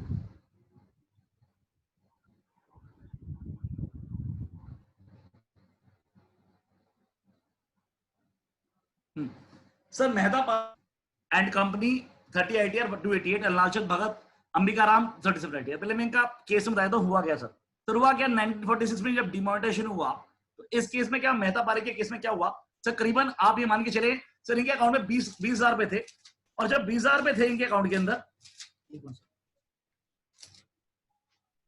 हाँ सर इनके अकाउंट में 61,000 इन्होंने बैंक अकाउंट में जमा करा दिए 12 जनवरी 1946 को, और जबकि डिमोनेटाइजेशन हुआ था आपका सर 1945 से जो अकाउंट के अंदर 31 दिसंबर को इनके अकाउंट में 20,000 रुपए थे। तो उन्होंने जब 61,000 रुपए जमा किए तो केस हुआ, तो वहां पे एओ उस टाइम पे थोड़े से सर शरीफ हुआ करते थे, तो एओ साहब ने कहा बोला कि जिस हिसाब से इन्होंने सेल करी है इस हिसाब से अगर पूरी सेल में चेक करूं तो मैक्सिमम 31,000 रुपए हो सकते हैं, तो मैं 31,000 रुपए अलाउड करता हूँ, 30,000 रुपए की इनको मना करता हूँ कि 30,000 रुपए इन्होंने अनएक्सपेक्टेड मनी है। ये पहला केस। सर लालचंद भगत राम में क्या हुआ, अंबिका राम में सर इनके पास करीबन सर अकाउंट अपने पास सर करीबन 20,000 रुपए थे, और 2,91,000 उन्होंने बोला 2,80,000 मेरे सर क्या है, एक अलमारिया अकाउंट है, चेस्ट अकाउंट है, वहां पैसे पड़े हुए हैं, तो टोटल मिला के करीबन 3,01,000 बनते हैं, तो उसने 2,91 जमा करा दिए। तो ऐसे केस में सर एओ फिर शरीफ था, एओ ने बोला कि भाई मैंने पूरी कैलकुलेशन लगाई है, मैक्सिमम 1.5 लाख रुपए हो सकता है, ये 2,91,000 में सर 1.5 लाख अलाउड करता हूँ, 1 लाख और 1,41,000 रुपए में सर अनएक्सपेक्टेड मानता हूँ। सर सुप्रीम कोर्ट ने बोला, दोनों जजमेंट ने क्या बोला, supreme court says SSC must succeed in both the cases because cash appears in the books of account and part cash is acceptable. Supreme court ने बोला ना तो आपने बुक्स रिजेक्ट करी हैं और कैश को भी आपने एक्सेप्ट कर लिया, तो ऐसे केस में अगर आप पार्ट कैश एक्सेप्ट कर रहे हो from the cash books account, तो ऐसे केस में you can't turn around again. आप ये नहीं बोल सकते कि भैया मैं पार्ट कैश इसी कैश बुक्स में रिजेक्ट कर रहा हूं। मैं फिर से बोल रहा हूं, सब बुक्स रिजेक्ट नहीं हुई थी, उन्होंने बोला जो पार्ट कैश किया है वो इसी में से था। तो ऐसे केस में आप वापसी आके ये नहीं बोल सकते कि भाई साहब मैं पार्ट कैश इस कैश बुक्स में एक्सेप्ट नहीं करता, एक्सेप्ट करना पड़ेगा तो पूरा करना पड़ेगा। उसके बाद एक खिलाफ जजमेंट भी, वो खिलाफ कौन सा है, श्रीलेखा बनर्जी का, वो भी सुप्रीम कोर्ट का 1946 वाली डिमोनेटाइजेशन का है। उस केस में क्या हुआ सर, श्रीलेखा बनर्जी ने सर करीबन 51,000 रुपए अपने अकाउंट में जमा करा दिए। सर यहाँ पे एओ ने बुक्स रिजेक्ट कर दी और पूरा कैश एक्सेप्ट नहीं किया। तो यहाँ पे श्रीलेखा बनर्जी ने इन दोनों जजमेंट हो गए, देखिए यहाँ पे 30 ITR है, 37 ITR है, ये 14 ITR है, तो जजमेंट बाद में आई है। तो यहाँ पे दोनों जजमेंट को कोट किया गया। तो यहाँ पे सुप्रीम कोर्ट ने डिस्टिंग्विश किया, उन्होंने बोला सर ऊपर वाले केस के अंदर ना तो बुक्स रिजेक्ट हुई है और पार्ट कैश को एक्सेप्ट भी कर लिया गया था, पर आपकी केस में बुक्स भी रिजेक्ट हुई है और ऐसे केस में सर कोई भी कैश एक्सेप्ट भी नहीं किया, तो ऐसे केस में आपके केस में सारी ये अनअकाउंटेड मनी मानी जाएगी। ठीक है सर, तो इसका मतलब क्या है सर, अगर आपके केसेस में बुक्स रिजेक्ट हुई ही नहीं है सर इन जजमेंट को यूज करिए सर, आप हाथ के हाथ केस जीत जाएंगे। बट सर आपकी जिसके दिमाग में थोड़ा सा भी शंका थी कि भैया जहां पे मेरी बुक्स रिजेक्ट हो गई हैं वहां पे 68 की एडिशन यूज की, वो मैंने आपको सुप्रीम कोर्ट केस से आपको समझा दिया है सर, एडिशन हो सकती है और साथ में एक तरीका भी बता दिया है, आप टेलीस्कोपिंग भी कर सकते हो। ठीक है सर, राइट सर। अब सब बुक्स हुआ, अब एनी प्रीवियस ईयर वो कहता very sum is congregated books and maintain method for any previous year। previous year का मतलब क्या है सर, प्रीवियस ईयर का मतलब होता है सेक्शन 3 समझाता है प्रीवियस ईयर कौन सा है सर। एक दिल्ली हाईकोर्ट जजमेंट है CIT versus Usha स्टट agriculture farms limited 2009 183 Taxmann, वो बोलता है कि जो आपका क्रेडिट बैलेंस है, जो क्रेडिट बैलेंस है अपीयर कर रहा है, वो जिस साल में क्रेडिट होगा उस साल में माना जाएगा। What I want to say, अगर ये ओपनिंग बैलेंस है, तो ऐसे केस में करंट ईयर में एडिशन नहीं हो सकती। और सर ये आर्गुमेंट उठा के जो ओपनिंग कैश की जो एडिशन हुई है उसमें भी आप यूज कर सकते हैं। मैं क्लियर हूं आपको सर, राइट नाउ। अब एक क्वेश्चन दिमाग में आपके ये भी आता होगा कि ये थोड़ा सा it is not due to demonetisation, पर ये मुझे रेलेवेंट लगा इसलिए मैं आपको समझा रहा हूं। मान लीजिए आपने कोई शेयर कैपिटल या लोन लिया सर, वो चेक तो पास हुआ 3 अप्रैल को, पर आपने बुक्स में चेक लगा दिया था 31 मार्च को या 30 मार्च को, आपने बुक्स में एंट्री 30 मार्च को कर ली। अब क्वेश्चन ही उठता है सर वो 68 में जो एडिशन होगी किस साल में होगी सर, 68 में एडिशन होगी जब वो पहली बार अकाउंट में सरफेस हुआ। अकाउंट में सरफेस कब हुआ, जब पास आपके पास अवेलेबल था टू यूज इट। और यूज करने का तरीका था sir it is available only on April. तो ऐसे केस में एडिशन अप्रैल में हो सकती है, मार्च में नहीं हो सकती। सेम वे वाइजा वर्सा, मान लीजिए चेक तो पहले पास हुआ, आपने बुक्स में एंट्री बाद में पास करी है, तो ऐसे केस में जिस साल में बैंक में एंट्री आई है उस साल आपका कैश क्रेडिट हुआ है। मैं क्लियर हूं आपको सर? तो 68 एडिशन उस साल होगी, जिस साल में बुक्स में डाली उस साल में नहीं होगी। मैं क्लियर हूं आपको सर? ये सर प्रकाश 148 ATR दिल्ली हाईकोर्ट की जजमेंट है सर, ठीक है सर। नो, अब क्वेश्चन ये आता है क्या deposit out of previous cash withdrawal or opening balance as on 8/11/2016। Sir ये क्वेश्चन ये आता है या तो मेरा कैश विड्रॉल पहले वाला था, जब मैंने ओपनिंग टोटल कैश निकाला 8/11 को जो कैश था वो मैंने जमा करा दिया। और वो भी तो मेरा 8/11 को तो ओपनिंग ही तो हुआ कि 9 तारीख की छुट्टी थी, 10 तारीख को आपने जमा करा दिया। तो सबसे पहला आर्गुमेंट दिमाग में डाल लें सर, कभी भी ये मत बोले सर मैंने सेल कर दी होगी। कहीं ना कहीं ये बोले सर मेरे ओपनिंग कैश में कोई दिक्कत है क्या? नहीं है, कोई क्वेश्चन नहीं। मेरी जो सेल में कोई दिक्कत है, कोई दिक्कत नहीं है। जो मैंने खर्चा किया है उसमें कोई दिक्कत नहीं है। तो मेरा 8/11 को कैश इन क्या बनेगा? वो ये बनेगा ओपनिंग कैश व्हाटएवर, और जो मैंने सेल से निकाला वो माइनस जो मैंने खर्चा किया, तो वही तो मैंने जमा किया होगा। सर आर्गुमेंट यहां पे लेना है। अगर आप ये आर्गुमेंट ये लेना शुरू करोगे भाई साहब मैंने तो 8/11 को 8 करोड़ की सेल कर दी, प्रॉब्लम कहां पे? एग्जांपल देता हूं आपको मैं। किसी व्यक्ति का मैं किसी एओ के साथ के साथ बैठा हुआ था, वे डिस्कशन पेरी स्टॉक, तो हम बात कर रहे थे सब प्रीपोनेंस ऑफ प्रोबेबिलिटीज की बात कर रहे थे। तो मैं बात कर रहा सर देखो प्रीपोनेंस ऑफ प्रोबेबिलिटीज कैसे हो जाएगा, सारे पेपर्स पूरे हैं, सब कुछ पूरे हैं। मैं सारी बात कहता तेरी सारी बात मानी, मुझे ये बता डिमोनेटाइजेशन केस में 8 तारीख को 8 बजे के बाद एक व्यक्ति ने 8 करोड़ की ज्वेलरी की सेल कर दी। तो मैंने सर क्या दिक्कत है? स्टॉक होगा उसके पास, स्टॉक में दिक्कत है। मेरे स्टॉक में दिक्कत है, स्टॉक में कोई दिक्कत नहीं है। तो मैंने कहा परचेज में दिक्कत, वो भी दिक्कत नहीं है। मैंने दिक्कत मेरे पास दिक्कत कहां पे है? कहता 8/8 की दुकान है और ऐसे केस में 2 लाख से नीचे का बिल काटे हुए सारे के सारे। तो मुझे ये बता कितने बिल काटे होंगे? और स्टाफ है नहीं, तो ऐसा थोड़ा हुआ कि बाल उठा के हर बंदे ने उठाया और बिल काटने में 5-10 मिनट तो लगे होंगे। इसीलिए मैं कह रहा हूं सेल वाले आर्गुमेंट में मत जाइए, रिक्वेस्ट कर रहा हूं मैं आपसे। आर्गुमेंट में जाइए सर मेरा ओपनिंग कैश कितना है, टोटल सेल में आपने कोई भी क्वेश्चन मार्क नहीं डाला, और मेरा आउटफ्लो कितना है, मेरा खर्चा कितना है, तो मेरा कैश इन तो वही बचेगा। मैं क्लियर हूं आपको सर? सर आर्गुमेंट डिफरेंट करिए, मैं ये कह रहा हूं। कहने का मतलब वही है पर कहना कुछ और पड़ेगा। मैं क्लियर हूं आपको सर? नाउ बोनस सर आपको जितना कैश रखा हुआ है, अगर जितना मैंने बताया जितना लंबा आपने कैश रखा हुआ है, बोनस आप पे ये बताने के लिए कि मान लो अगर 5 साल पुराना कैश है, 3 साल पुराना कैश है, 2 दिन बाद जजमेंट जहां पे लिखा हुआ है 5 साल पुराना भी कैश है तो अलाउड हो जाएगा। बट सर ओनर्स आप पे ये कैश आपने क्यों लिखा है? प्लस एक बार आपने ओनर सेटिस्फाई कर दिया, अब बर्डन ऑफ प्रूफ शिफ्ट हो जाता है उनके ऊपर। ये proof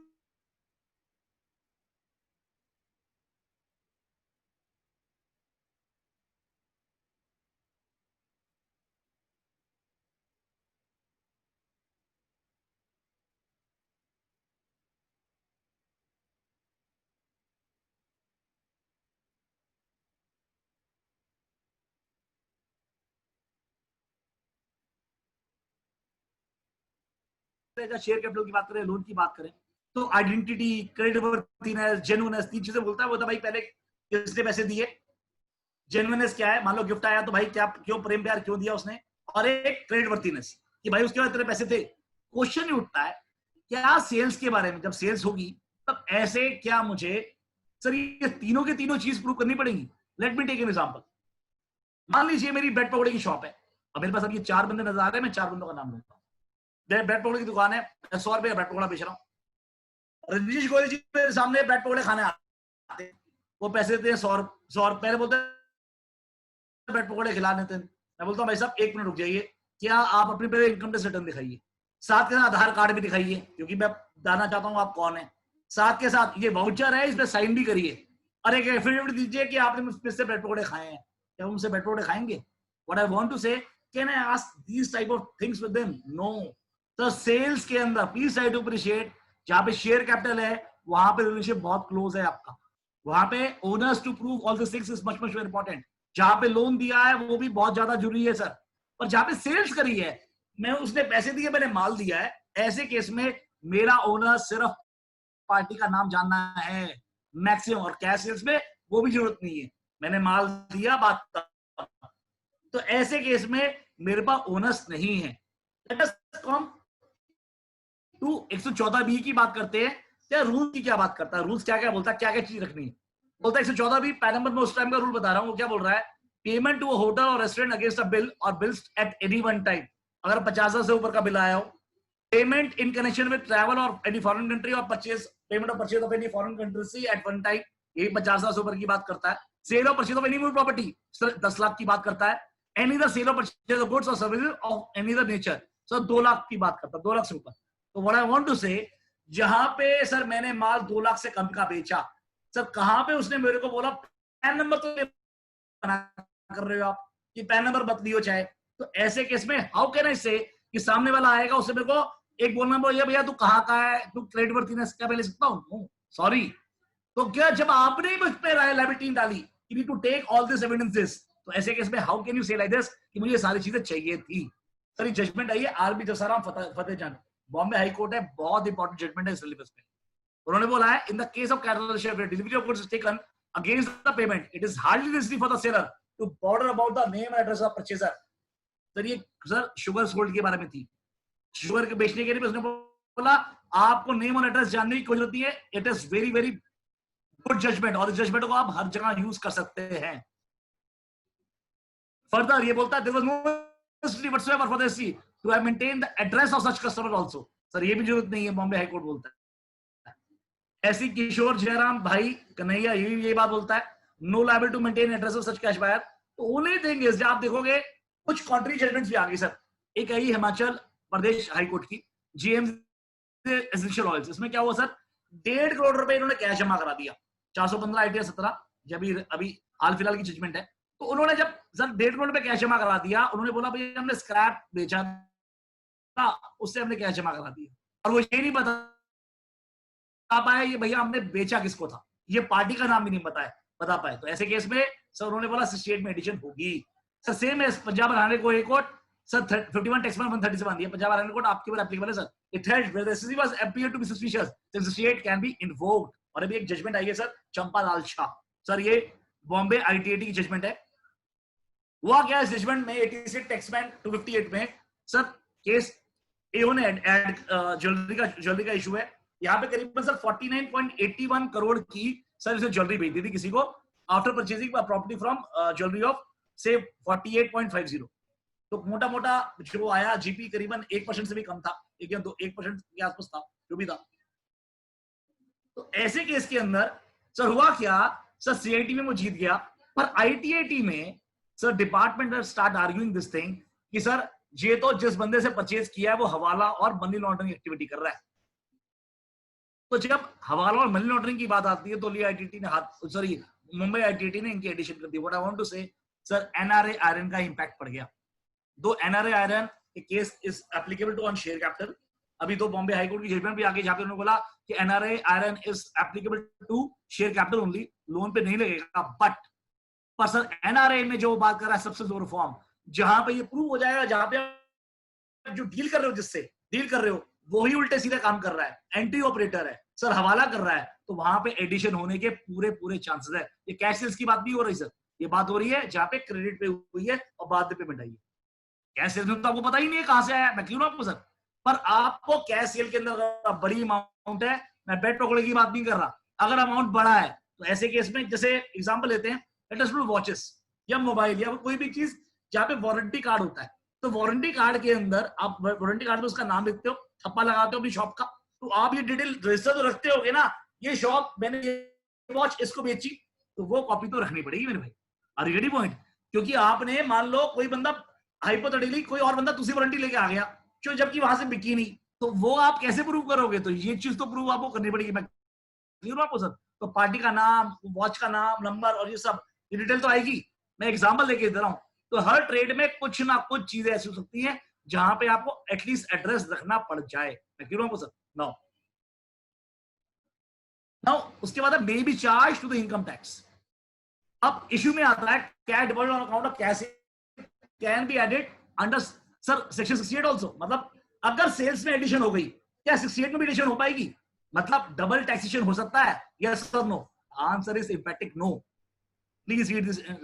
sir Kerala high court ने सर 7 मार्च 2019 को बोला था विजय हॉस्पिटैलिटी रिजॉर्ट्स, उन्होंने बोला है कि भैया तो ऑलरेडी 2 एपेक्स कोर्ट की जजमेंट है 1922 के अंदर, जहां पे उन्होंने बोला है कि जहां पे सर कोई इनकम अगर बिजनेस इनकम है तो 68 में एडिशन उसकी हो ही नहीं सकती, राइट। तो ऐसे केस में सबसे पहले आपको बिजनेस इनकम में वो इनकम को टैक्स करना पड़ेगा। व्हाट आई वांट टू से 68 का जो काम है सर ये बोलता है सर एडिशन कब होनी है, प्लस सर समय का चक्कर गोल है, मतलब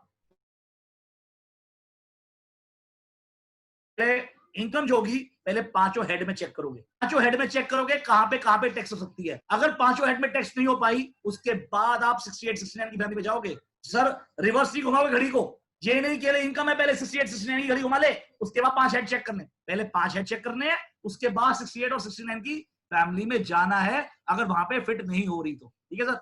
नाउ सबसे मेजर 2-3 जजमेंट बता रहा हूं। एक है कैलाश ज्वेलरी हाउस, जहां पे कहता है वो डबल टैक्सेशन नहीं हो सकता।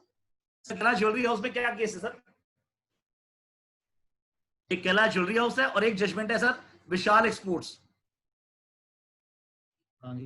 हाँ विशाल एक्सपोर्ट्स। सर इन दो जजमेंट का आपको रेफरेंस कंटेक्स्ट बता रहा हूं। जजमेंट में क्या हुआ सर, इन्होंने बोला कैश सेल्स तो प्रूव कर दी, कैश सेल्स तो प्रूव कर दी, तो उन्होंने बोला हम 68 में प्रूव करेंगे, बोगस सेल है सर ये। तो उन्होंने बोला सर गुजरात हाईकोर्ट और दिल्ली हाईकोर्ट ने बोला इवन दो आपने सेल्स को बोगस प्रूव कर दिया है, पर बोगस प्रूव कर दिया माल तो कहीं ना कहीं बिका होगा ना यार, तो स्टॉक कम हो गया, सब कुछ कम हो गया, स्टॉक रजिस्टर में कहीं दिक्कत नहीं है, बाकी सब में कोई दिक्कत नहीं है, कहीं पे कुछ ना कुछ तो बिका होगा, तो सेल्स तो ओके। तो मैक्सिमम आप क्या कर सकते हो, कहीं पे ATIB की डिडक्शन ले रहा है वो क्लेम नहीं मिलेगा, बट सर आपको सेल्स की एडिशन को 68 की एडिशन में नहीं कर सकते unless until you reject the books of account. और ऐसे केस में आप करोगे तो मोमेंट आपने बुक्स रिजेक्ट नहीं करी है और सेल्स को अगर बोगस प्रूफ भी कर दिया और आपने लेकिन स्टॉक रजिस्टर परचेज रजिस्टर को उसको दूर नहीं कर पाए, आप उस पर ऑब्जेक्शन नहीं डाल पाए, तो ऐसे केस में सेल्स तो सेल्स ही रहेगी। And there was 2 supreme court judgment also, ये नोट कर ले सर, ये भी हमारे काम की आएगी सर। पहला देवी प्रसाद विश्वनाथ 72 ITR 194 और एक है वो राजस्थान हाईकोर्ट का है। सुप्रीम कोर्ट जजमेंट में बोला था if the SSC has explained that item is already subject to tax and the same can't be taxed under 68। और एक जजमेंट है 298 ITR 349 में that sales can't be added under 68 of the act as SSC has already offered the same as income under the head sales। Sir Delhi high court judgment है JM buyers की है, Girnar manufacture है, sir Jindal dye chem है, और एक अभी Srinidhi textile है अहमदाबाद 88 वो बोलता है with a sale purchase stock is not in doubt then sales can't be added in 68। what I want to say कि अगर आपने कोई इनकम सेल्स में दिखा दी है तो 2 ही तरीके हैं 68 में एडिशन करने का, या फिर आप पहले बुक्स रिजेक्ट करें और उसके बाद 68 की एडिशन करें, ये बोले भैया ये तो सेल्स ही नहीं है। पर अगर आपने बुक्स रिजेक्ट नहीं करी और 68 में एडिशन आपकी सेल्स में एडिशन हुई है, तो ऐसे केस में ये सारे जजमेंट्स क्या बोल रहे हैं, आप डबल एडिशन नहीं कर सकते। मैं क्यों आपको sir, they can't be double addition of the income, अगर सेल्स में ऐड हो गया 68 में एडिशन नहीं हो सकती, राइट सर। बट एक सर इसमें एक्सेप्शन भी है, अगर मान लीजिए आपने एडवांस रिसीव किया जहां पे आपने बोला कि माल तो मैंने बाद में सप्लाई किया, तो ऐसे केस में एडिशन हो सकता है। उसकी जजमेंट है ओमलैंड रियल्टी 86taxman.com 226 गुजरात हाईकोर्ट बोलता है but an amount received in advance against sales which is to be offered as income at a future date can be added to 68। वहां पे आपको सारे टेस्ट पास करने पड़ेंगे, कौन से, क्रेडिटवर्थिनेस, जेन्युइननेस और व्यक्ति कौन है, एड्रेस क्या है। ऐसे केस में आप ये नहीं बोल सकते भाई साहब उसमें माल पैसे देके चला गया, मुझे नहीं पता कौन है, मैं माल सप्लाई कर दूंगा जब भी वो आएगा। सर ऐसे केस में 68 एडिशन हो सकती है। मैं क्यों ना आपको सर, राइट, सारी जजमेंट उसी के लिए है सर आपके, ये सारी केस मैं आपको दे दूंगा। चले यार सर ये समझ ले इनिशियल बर्डन एसएससी के ऊपर है, right to appreciate initial burden किस पे, एसएससी के ऊपर। 68 में इनिशियल बर्डन एसएससी के ऊपर है, जैसे मैं आपको बताऊंगा 69 69 ABCD ABC के अंदर सर आपकी initial onus will be on AO, यहाँ पे आपके ऊपर है। तो जब आप इनिशियल ओनर्स सेटिस्फाई कर देंगे, आप ये दिखा दोगे मेरे परचेज में कहीं दिक्कत नहीं है, कोई 50 इयर्स नहीं है, स्टॉक रजिस्टर कोई दिक्कत नहीं है, या मेरा ओपनिंग कैश था इतना जहां पे मैंने इसको रिवाइज करके बढ़ाया नहीं है, मैंने स्टॉक मेरी वैट रिटर्न ओके है, वैट असेसमेंट में कोई दिक्कत नहीं है, तो ऐसे केस में आपने इनिशियल बर्डन सेटिस्फाई कर दिया। नाउ उसके बाद जैसे ही आप ओनर सेटिस्फाई करते हो सब बर्डन शिफ्ट हो जाता है सामने वाले के पास। अब ऐसे केस में मान लीजिए बर्डन शिफ्ट हो गया पर सर एसएससी ऑफिसर कुछ नहीं कहता, फिर उसी पे लगा रहता है कि भाई साहब पिछले साल तो आप कितनी सेल थी, इस साल सेल ज्यादा कैसे हो गई, पिछले साल तो आपने कैश सेल कम थी, इस साल ज्यादा क्यों हो गई। सर आपको कुछ नहीं करना, चुपचाप बैठना है। क्यों? एक बार इंश्योरेंस सेटिस्फाई कर दिया, अब सर उसको बर्डन डिस्चार्ज करना है। ये उल्टे सीधे क्वेश्चन पूछ के बर्डन डिस्चार्ज नहीं हो सकता। अब उसको कुछ ना कुछ मटेरियल इकट्ठा प्रूव करना पड़ेगा, जो मैंने डॉक्यूमेंट्स दिए हैं उसको नेगेट करने के लिए। तो ऐसे केस में अगर वो बिना आपकी बात सुने एडिशन कर देता है, आपको चुपचाप बैठे, ऊपर सीआईटी है, आईटीएटी, हाई कोर्ट है, वो क्या करेंगे, then this question will be answered by the high court, higher authorities, only where they can say that justice ने सेटिस्फाई किया या नहीं किया, एओ ने ढंग से काम किया नहीं किया।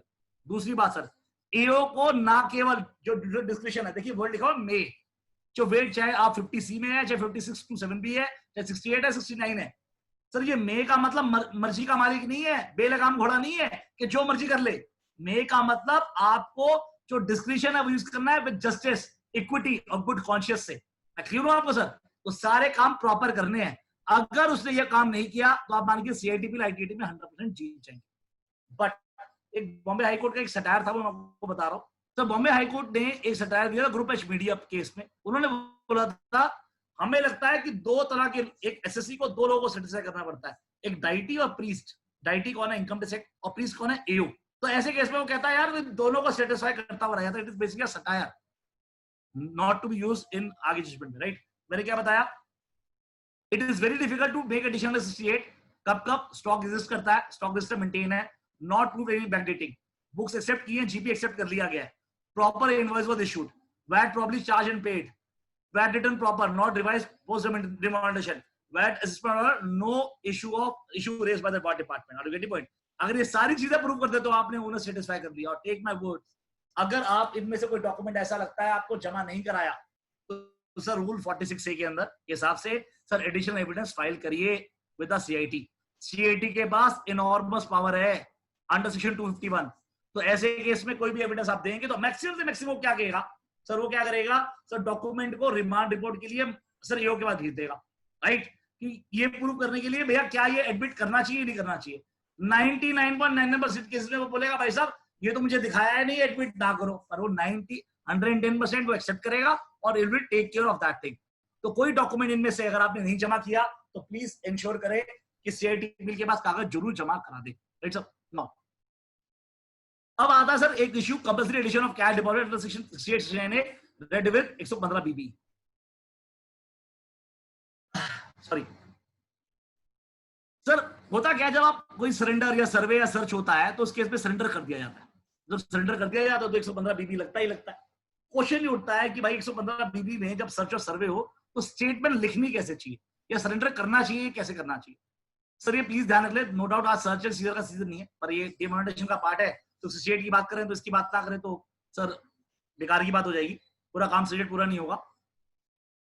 सर आप हमेशा देख ले, कभी भी भगवान ना करे सर्च या सीजर हो या सर्च या सर्वे हो किसी के यहाँ पे, तो पहली बात तो कोशिश करें सर्वे में या सर्च में आपने सरेंडर करना ही नहीं है।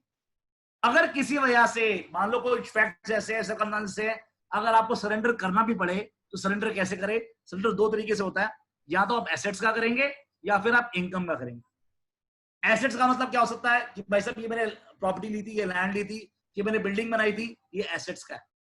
या फिर इनकम में कैसे हो सकता है? सर ये बोगस परचेजेस थी मेरी, ये सेल मेरी सरप्लस सेल थी, ये स्टॉक कम इसलिए था क्योंकि मैंने सेल कर दी है।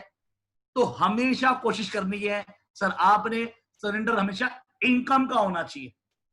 अगर आपने सरेंडर इनकम का किया उससे आप टेलीस्कोपिंग कर सकते हो टू योर एसेट्स आल्सो जो अनडिस्क्लोज्ड है, कि सर ये जो मैंने पैसे कमाए थे ना उससे मैंने प्रॉपर्टी ली थी, right to appreciate the law. Sir अगर आप एसेट का करोगे, टेक माय वर्ड 68 69 की एडिशन, 68 69 में एडिशन होने की सर गुंजाइश ज्यादा बढ़ जाती है। बट अगर आपने बोला मेरा बिजनेस इनकम ही है जिससे आप टेलीस्कोप कर लोगे भैया ये तो मेरे बिजनेस एसेट मैंने कमाया, जो एसेट नए लिए हैं, आर यू गेटिंग पॉइंट? तो उस केस में आपको फायदा मिल सकता है क्योंकि वहां पे टैक्स कितना है 77.25, यहाँ पे कितना 30%। बट जब आप सरेंडर करें इनकम का, दो तीन चीजें बहुत ध्यान रखें। 271AD जो नया सेक्शन आ गया है, मान लीजिए आप बोलोगे मैंने परचेज बोगस डाली है, 271AD का झगड़ा पड़ सकता है, 270A9 में पेनल्टी पड़ सकती है। क्लियर है सर आपको? सर अगर मान लीजिए कोई आपने शेयर कैपिटल है या लोन है जहां पे आपने पेपर दे दिए। एक तरीका होता है मैं सरेंडर कर दूं, और एक तरीका होता है कि भाई साहब मैंने पेपर दिए, वो मान नहीं रहा तो मैं सरेंडर कर दूं। तो सबसे पहले कोशिश करें हर चीज का एक्सप्लेनेशन जरूर देना है। उसके बावजूद वो प्रेशर में डाले और आपको बोले भाई सरेंडर करो, तो आप ये लिखें कि सर दो मैंने आपको सारा एक्सप्लेनेशन दे दिया है, बट फॉर बाइंग पीस मैं इसमें सरेंडर कर रहा हूं। सर कहीं पे ये मत लिखिए मैंने कैश दिया था। तो मोमेंट आप लिखेंगे मैंने कैश दिया था, सर बेनामी एक्ट भी लग सकता है, क्यों आपको सर। और स्टेटमेंट में जब आप इनकम लिखे, इनकम का डिस्क्लोजर करें, सर कहीं ना कहीं ये जरूर लिखे सर ये मैंने पैसे कहां से कमाए होंगे, मेरी बिजनेस इनकम से ही कमाए होंगे और कोई सोर्स ही नहीं है। Sir at that spur of movement statement में आप क्या लिख रहे हो, दैट इज द की। आप उसके बाद जो भी करोगे दैट इज आफ्टर थॉट। तो आप इनकम टैक्स की स्टेटमेंट में ये जरूर लिखवाएं कि सर मेरे पास तो कोई सोर्स ऑफ इनकम है ही नहीं, कि तो मैंने बिजनेस से ही पैसे कमाए हैं। फायदा क्या होगा सर, बिजनेस में टैक्स हो रहा है सर 30% मैक्सिमम जो है, और वहां पे कितना टैक्स हो रहा है 77.25%। मैं क्लियर हूं आपको सर। तो हमेशा कोशिश करें बिजनेस इनकम वाला एंगल जरूर डालें कहीं ना कहीं स्टेटमेंट में, क्लियर हूं आपको सर। नाउ अब एक क्वेश्चन दिमाग में आ सकता है कि सर मान लो कोई सर्च हुई है जीएसटी या किसी और कहीं और पे, वहां पे किसी ने स्टेटमेंट दे दी, क्या वो स्टेटमेंट इनकम टैक्स में यूज हो सकती है? Sir this type of statement can't be used in sir income tax. Why? There was judgment of N Swami 241 ITR 263 Madras high court. It says कि अगर कोई जजमेंट, कोई स्टेटमेंट आपने किसी और एक्ट में ली है, अगर आपको इनकम टैक्स में यूज करनी है तो उसके ऊपर पहले इन्वेस्टिगेट करना पड़ेगा। थॉरो इन्वेस्टिगेशन करोगे, इंक्वायरी करोगे, तब उसके बाद आप उस स्टेटमेंट को यूज कर सकते हो। प्लस उस स्टेटमेंट को आपको सामने वाली पार्टी को देना ही पड़ेगा, और ये भी हो सकता है वो क्रॉस एग्जामिनेशन भी मांग ले। क्लियर आपको सर? अगर आपने किसी चीज को क्रॉस एग्जामिनेशन नहीं दिया या वो स्टेटमेंट नहीं दी तो उस एविडेंस की एविडेंशियल वैल्यू 0 है। क्लियर आपको सर कि कोई कागज आपके खिलाफ यूज नहीं किया जा सकता जो आपको नहीं दिखाया टू रिब्यूट इट। क्लियर है सर आपको? अब कई बार आपके दिमाग में क्वेश्चन आता है, बहुत लोगों ने क्वेश्चन भी पूछा कि नितिन भाई ये जो रेट 30% 60% कर दिया है, ऐसे केस में ये रेट्रोस्पेक्टिव है या नहीं?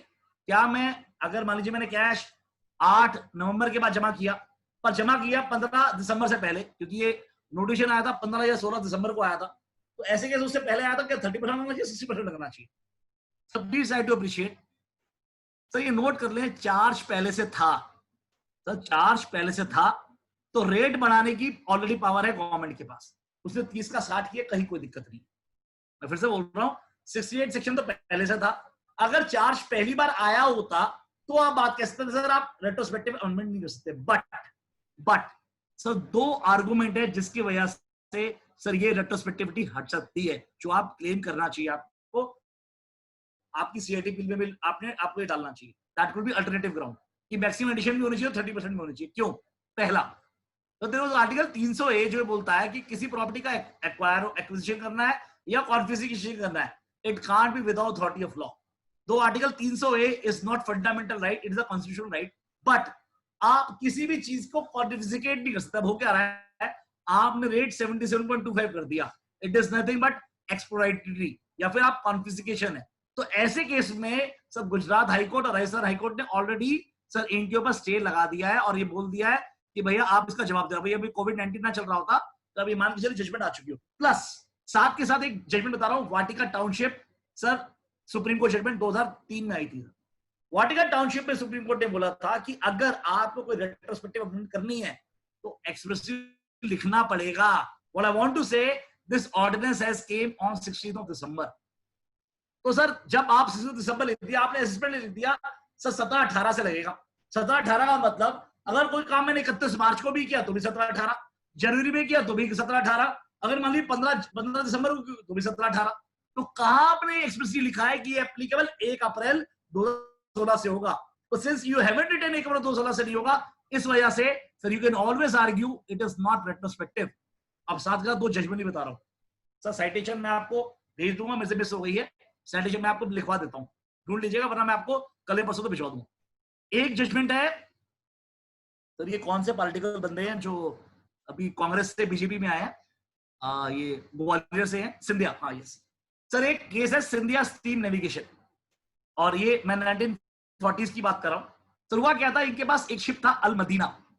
तो अल मदीना शिप के अंदर क्या था, क्या हुआ उस टाइम पे वर्ल्ड वॉर चल रही थी, तो क्या हुआ सर, इन्होंने बोला कि भाई साहब ब्रिटिश गवर्नमेंट ने बोला भाई शिप हमें दे दे, हमें वर्ल्ड वॉर में यूज करनी है, तो शिप उनको दे दी गई। तो 12 अप्रैल 1944 को वो शिप सर वॉर में डिस्ट्रॉय हो गई। जैसी वो डिस्ट्रॉय हुई तो क्या हुआ, इन्होंने कंपनसेशन मांगा। ये करीबन 27 या 30 लाख रुपए की कोई शिप थी। तो हुआ क्या, इन्होंने करीबन 18 या 20 अप्रैल 1946 को, ये 12 अप्रैल 1944 को खत्म हुई है, कंपनसेशन दिया इन्होंने 18 या 20 अप्रैल 1946 को कंपनसेशन दे दिया। लेकिन 1 मई को इन्होंने बोल दिया भाई इस तरह कोई भी कंपनसेशन होगा उस पर टैक्स लगाया जाएगा। तो this matter went to supreme court. तो सुप्रीम कोर्ट में 2 आर्गुमेंट किए सिंधिया जी ने। उन्होंने बोला कि पहली बात सर, ये मेरी एक्रूवल तो 1944 में हो गई है और आप नोटिफिकेशन बाद में लेके आ रहे हो। तो उन्होंने बोला सर इनको यही नहीं पता सर, कभी भी टैक्सेशन होता है 4 चीजें होनी चाहिए। रेवेन्यू ने बोला, बोले क्या क्या, बोले भाई साहब पहला तो what is the event, एक्रूअराइज ship जब ड्यूटी है। दूसरा किस पर्सन पे, वो भी पता है। सर कंप्यूटेशन, सर क्वांटिफाई कब हुआ है, क्वांटिफाई तो अप्रैल में 2046 में हुआ है। देखा एकदम ठीक कह रहे हैं सर मेरा क्वांटिफिकेशन हुआ है अप्रैल 1946 में और नोटिफिकेशन कब लेके आ रहे हैं, 1 मई से। सुप्रीम कोर्ट ने बोला एकदम करेक्ट सर, रेट्रोस्पेक्टिवली आप नहीं पढ़ सकते। एक और जजमेंट बता रहा हूं, state of Kerala supreme court judgment, मैं नाम बोल रहा हूं उस पार्टी का। सर एग्रीकल्चर इनकम टैक्स वो 1966 में आई थी सुप्रीम कोर्ट जजमेंट, ये वाली, और ये वाली 1961 में। तो इस जजमेंट में क्या हुआ sir, agriculture income tax was never be subject matter of federal government, state मतलब सेंट्रल गवर्नमेंट का भी था ही नहीं। तो एग्रीकल्चर पे इनकम टैक्स सिर्फ स्टेट गवर्नमेंट लगा सकती है। तो क्या हुआ सर, केरला गवर्नमेंट ने उस एग्रीकल्चर पे इनकम टैक्स लगा रहा था। उन्होंने 1 सितंबर 1957 से सर सरचार्ज इंक्रीज कर दिया। तो उस व्यक्ति को बोला कि भाई साहब जो 5 महीने में जो आपने पैसे कमाए हैं ना, क्योंकि हमने 1 सितंबर से कर दिया है, इस 5 महीने में भी आपको सरचार्ज देना पड़ेगा। तो this matter went to supreme court. उसने बोला सर ये नोटिफिकेशन आया 1 सितंबर को जहां पे सरचार्ज आपने बढ़ाया है और जहां पे एक्सप्रेसली कहीं नहीं लिखा हुआ कि ये एप्लीकेबल है फ्रॉम 1 अप्रैल, इवन दो वहां पे असेसमेंट ईयर लिखा हुआ है। तो सुप्रीम कोर्ट ने बोला एकदम ठीक सर, इसको आप रेट्रोस्पेक्टिव नहीं पढ़ेंगे। तो सर ये जजमेंट लेके you can always argue this 60% rate is not retrospective in nature. Now sir 1-2-3 चीजें आप ध्यान रख लें 68 के बारे में। सस्पिशन जितना मर्जी बढ़ाओ सर, वो एविडेंस का प्लेस नहीं दे सकता। और burden to prove apparent is not real lies on the shoulder of the revenue. मतलब सर प्रूव किसको करना पड़ेगा, मान लीजिए मैंने कोई सेल की बिल दे दी है, सबको दे दी है, तो ये सब कुछ झूठ है, ये बिल मेरे सारे गलत है, इसका सर डिपार्टमेंट पे ओनर्स है, मुझ पे ओनर्स नहीं है। मैंने ओनर सेटिस्फाई कर दिया, फिर मैंने परचेज के बिल, परचेज रजिस्टर, ये सब चीजें भी गेम खत्म। ठीक है सर। नाउ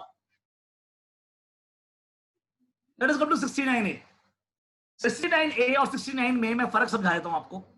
69A में और 69 में फर्क क्या है, अगर मैं बुक्स अकाउंट बना रहा हूं और मैंने अगर रिकॉर्ड नहीं किए, देखिए प्लीज ट्राई टू अप्रिशिएट। 68 बोलता है जहां पे बुक्स पे क्रेडिट किया हो, और 69 क्या बोलता है, जहां पे मान लीजिए मैंने रिकॉर्ड नहीं किए।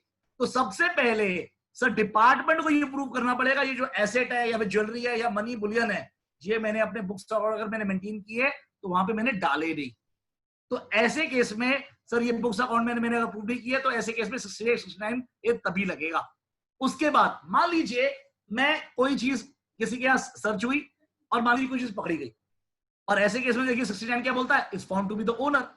तो ऐसे केस में क्या ये आर्ग्यू कर सकता है कि भाई साहब क्या बात कर रहे हो, ठीक है मेरे घर से कैश तो मिल गया पर मैं इसका ओनर नहीं हूं, इसलिए 69 नहीं ले सकता। No sir, there was section called 110 of Indian remittance act. वो बोलता है जिसके पोजीशन में मिलेगा उसको प्रिज्यूम किया जाएगा वही ओनर है। तो इसका मतलब owners relies on him only, ये प्रूव करने के लिए कि मैं इस पैसे का ओनर नहीं हूं। जैसे एग्जांपल लेता हूं आपको, इन द केस ऑफ आंगड़ियास या आंगड़ियास होते हैं या फिर एजेंट होते हैं। मान लीजिए एजेंट का मतलब, जैसे मान लीजिए रजनीश जी का मैं एजेंट हूं, इनका ये माल सप्लाई करते हैं, मैं पानीपत से माल पैसे इकट्ठे करता हूं और इनके बैंक अकाउंट में डाल देता हूं, या पहले अपने बैंक अकाउंट में डालता हूं वहां से ट्रांसफर कर देता हूं। तो ऐसे केस में जब मैंने रिकवरी इनके पैसे इनके डेटर से करी इनके बिहाफ पे, और मैंने अपने अकाउंट में डाल के इनको पैसे ट्रांसफर कर दिए, तो ऐसे केस में वो पैसे क्या मैं ओनरशिप बन गया? No, I am not the owner. Owner कौन है? रजनीश गोयल जी। या फिर मैं आंगड़ियास के केस में क्या होता है सर वो ओनर नहीं होते, पर वो किसी से पैसे लेते हैं, किसी और को पैसे दे देते हैं, पर ऐसे केस में उनको दोनों पार्टी की डिटेल देनी पड़ेगी। अगर आंगड़िया ने दोनों पार्टी की डिटेल नहीं दी तो एडिशन उसके हाथ में होगी। मैं क्लियर हूं आपको सर? इसका मतलब जहां से पैसे आए और जिस पैसे बंदे को दे रहे हैं, तो दोनों चीजें प्रूव करनी पड़ेगी। Let me take you to DK Agarwal case sir, Delhi high court. Sir वो व्यक्ति डीके अग्रवाल साहब एक प्रोफेशनल भाई हैं और वो सर एंट्री ऑपरेटर थे। तो ऐसे केस में दिल्ली हाई कोर्ट में उन्होंने बोला जी मैं तो एंट्री ऑपरेटर का काम करता हूँ, जो एंट्री ऑपरेटर का काम करता हूँ, उन्होंने बोला भाई साहब मेरी तो एडिशन सब पी क्रेडिट थ्योरी के हिसाब से कर दो, आप परसेंटेज बेस पे कर दो। तो सर एओ ने बोला भाई ये बता आए किससे गए किसको? उसने बोला इससे क्या मतलब है? सर हिसाब लगाओ, जो ज्यादा अमाउंट है उस हिसाब से कर दो। तो उसने बोला नहीं, उसने सारी एडिशन कर दी। तो दिल्ली हाई कोर्ट ने अपील किया। दिल्ली हाई कोर्ट ने बोला कि भाई अगर आपको प्री क्रेडिट थोड़ी लेनी है तो ऐसे केस में sir you should come with the clean hands. आपको बताना पड़ेगा आया किससे और गया किससे। मैं क्यों आपको सर सेम आंगड़िया की पोजीशन है। आंगड़िया वाले केस में उसने कैश अपने अकाउंट में जमा करा दिया, जो पैसा फंस गया था उसके पास। तो ऐसे केस में किसका पैसा था और बाद में किसको ट्रांसफर किया सर वो बताना पड़ेगा। मैं क्यों आपको सर? क्यों? चाहे आप भी त्यागराज की जजमेंट पढ़ लें, सुप्रीम कोर्ट जजमेंट है, वो बोलता है भाई साहब टैक्सेशन तो इनकम का होना, रियल इनकम का, लेकिन रियल इनकम कौन सी जब आप ये बताओगे ये पैसे मेरी नहीं है। मैं क्यों आपको सर? बी त्यागराज में क्या था, एक व्यक्ति बैंक ऑफ इंडिया का सर एजेंट था। वो क्या करता था, लोगों से पैसे इकट्ठे करता था और उसके बाद लेटर भी था और वो अपने अकाउंट में जमा करा देता था, उसके बाद रजिस्ट्रेशन देके उन्होंने अकाउंट में ट्रांसफर करते थे। तो ऐसे केस में भी त्यागराज में सुप्रीम कोर्ट ने बोला कि भाई वो तो ओनर है ही नहीं। जब वो ओनर ही नहीं है तो ऐसे केस में उस पर टैक्सेशन नहीं हो सकता। बस सेम अनोमली तभी लग पाएगी जब आप बताओगे आपने किससे लिया और किसको दिया। क्लियर है सर आपको? 69B, तो 69B में क्या होता है सर, अगर amount of investment not record in the books of account, इसमें भी नॉट रिकॉर्डेड है। मैं फिर बोल रहा हूं, पहले आपको ये प्रूव करना पड़ेगा कि आपने जो इन्वेस्टमेंट है जो रिकॉर्ड करी है, जैसे मान लीजिए आपने 1 करोड़ की इन्वेस्टमेंट है, उसे रिकॉर्ड आपने 50 लाख में किया हुआ है और गवर्नमेंट को कोई मान लीजिए कोई सर्च या सर्वे हुई, कोई आपको एग्रीमेंट टू सेल मिल गया, जैसे वो कच्चा पर्चा जो होता है, उससे पता लग गया वो 1 करोड़ में खरीदी है, सर यहाँ पे दिक्कत आएगी।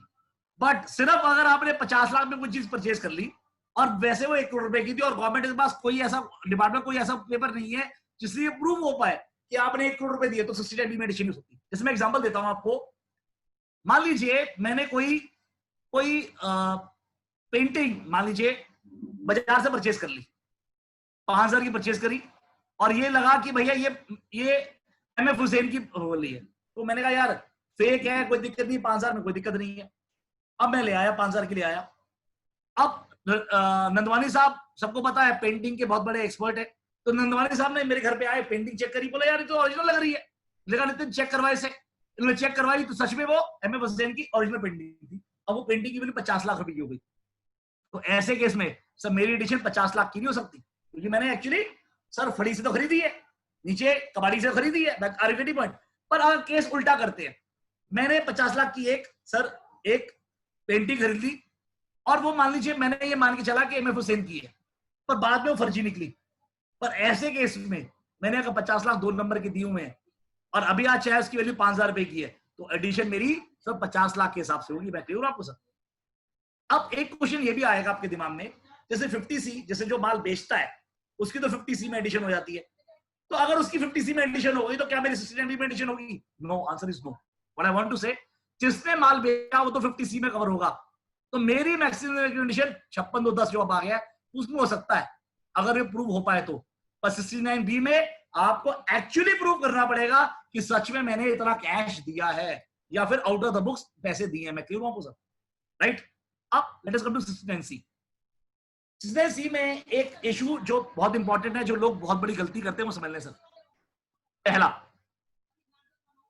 सर होता क्या है, लोग खर्चे डिसअलाउ कर देते हैं तो बोलता है 69C लग जाएगा। सर पहले फर्क नहीं पड़ता था, रेट सेम था, जे 69C लगा लो या 37 लगा लो, पर आपको फर्क समझाया था, वो समझना बहुत जरूरी है, क्योंकि अब सर 69C का मतलब 77.25% टैक्स है। 69C कुछ ऐसे बोलता है कि मान लीजिए एग्जांपल लेते हैं, सुरेश जी आपको सब पता है मल्टी ट्रेनर बंदे हैं, इन्होंने अपने इनकी फैमिली में कोई फंक्शन किया, इन्होंने पार्टी करी, इन्होंने करीबन 1 करोड़ रुपए खर्च कर दिया उस पर। अब इन्होंने बोला यार 80 लाख करोड़ तो बिल ले लिया और 80 लाख का बिल उन्होंने बुक्स में डाल दिया, अपने फर्म के अंदर 80 लाख रुपए का बिल डाल दिया और 20 लाख रुपए कैश इन हैंड मतलब कैश दे दिया, 2 नंबर के पैसे दे दिए।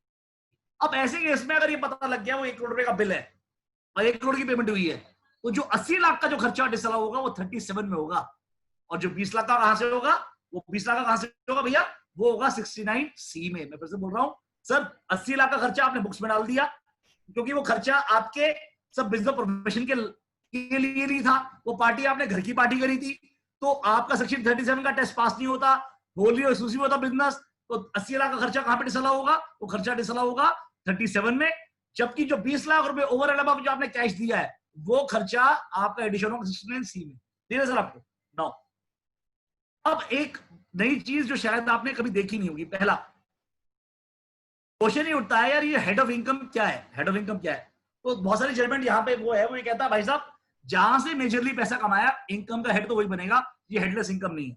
इसका मतलब क्या टेलीस्कोपिंग हो सकती है, यस टेलीस्कोपिंग हो सकती है, कोई दिक्कत नहीं है, आप ये आर्ग्यू कर सकते हो जैसे मैं डिस्कस किया ऊपर कि भाई वो पैसे वहीं से कमाए होंगे। क्वेश्चन ये है सेट ऑफ। अब सेट ऑफ में क्वेश्चन ये है, मान लीजिए मैं फिर से एग्जांपल समझाऊं मतलब क्या है इसका, कि मान लीजिए मेरी बिजनेस इनकम के अलावा कोई सोर्स नहीं है, तो ऐसे केस में अगर 68 की कोई भी एडिशन होगी जिसे मैं एक्सप्लेन नहीं कर पा रहा, तो सर ये जजमेंट्स बोलती है सुप्रीम कोर्ट की, ये राष्ट्रीय जितनी ये बोलती है भाई एंड में टैक्स रेट का फर्क है सिर्फ, बाकी एडिशन तो बिजनेस इनकम के नाम पे ही होगी, ये हेडलेस नाम की कोई चीज नहीं, राइट सर। अब ऐसे केस में लेट अस प्रिज्यूम सर 68 में मेरी एडिशन हो जाती है और मेरे पास लॉस है, 68 में एडिशन हो जाती है और मेरा लॉस है, तो क्वेश्चन ये उठता है क्या 68 में जो इनकम होगी वो सेटअप हो पाएगा या नहीं हो पाएगा। तो होता क्या सर, आप 115 बीबी का जो सेक्शन 2 पढ़ते हो तो बोलता है भाई साहब आपको सेटअप और लॉस अलाउड नहीं है, तो 2016 में अमेंडमेंट कर दी थी।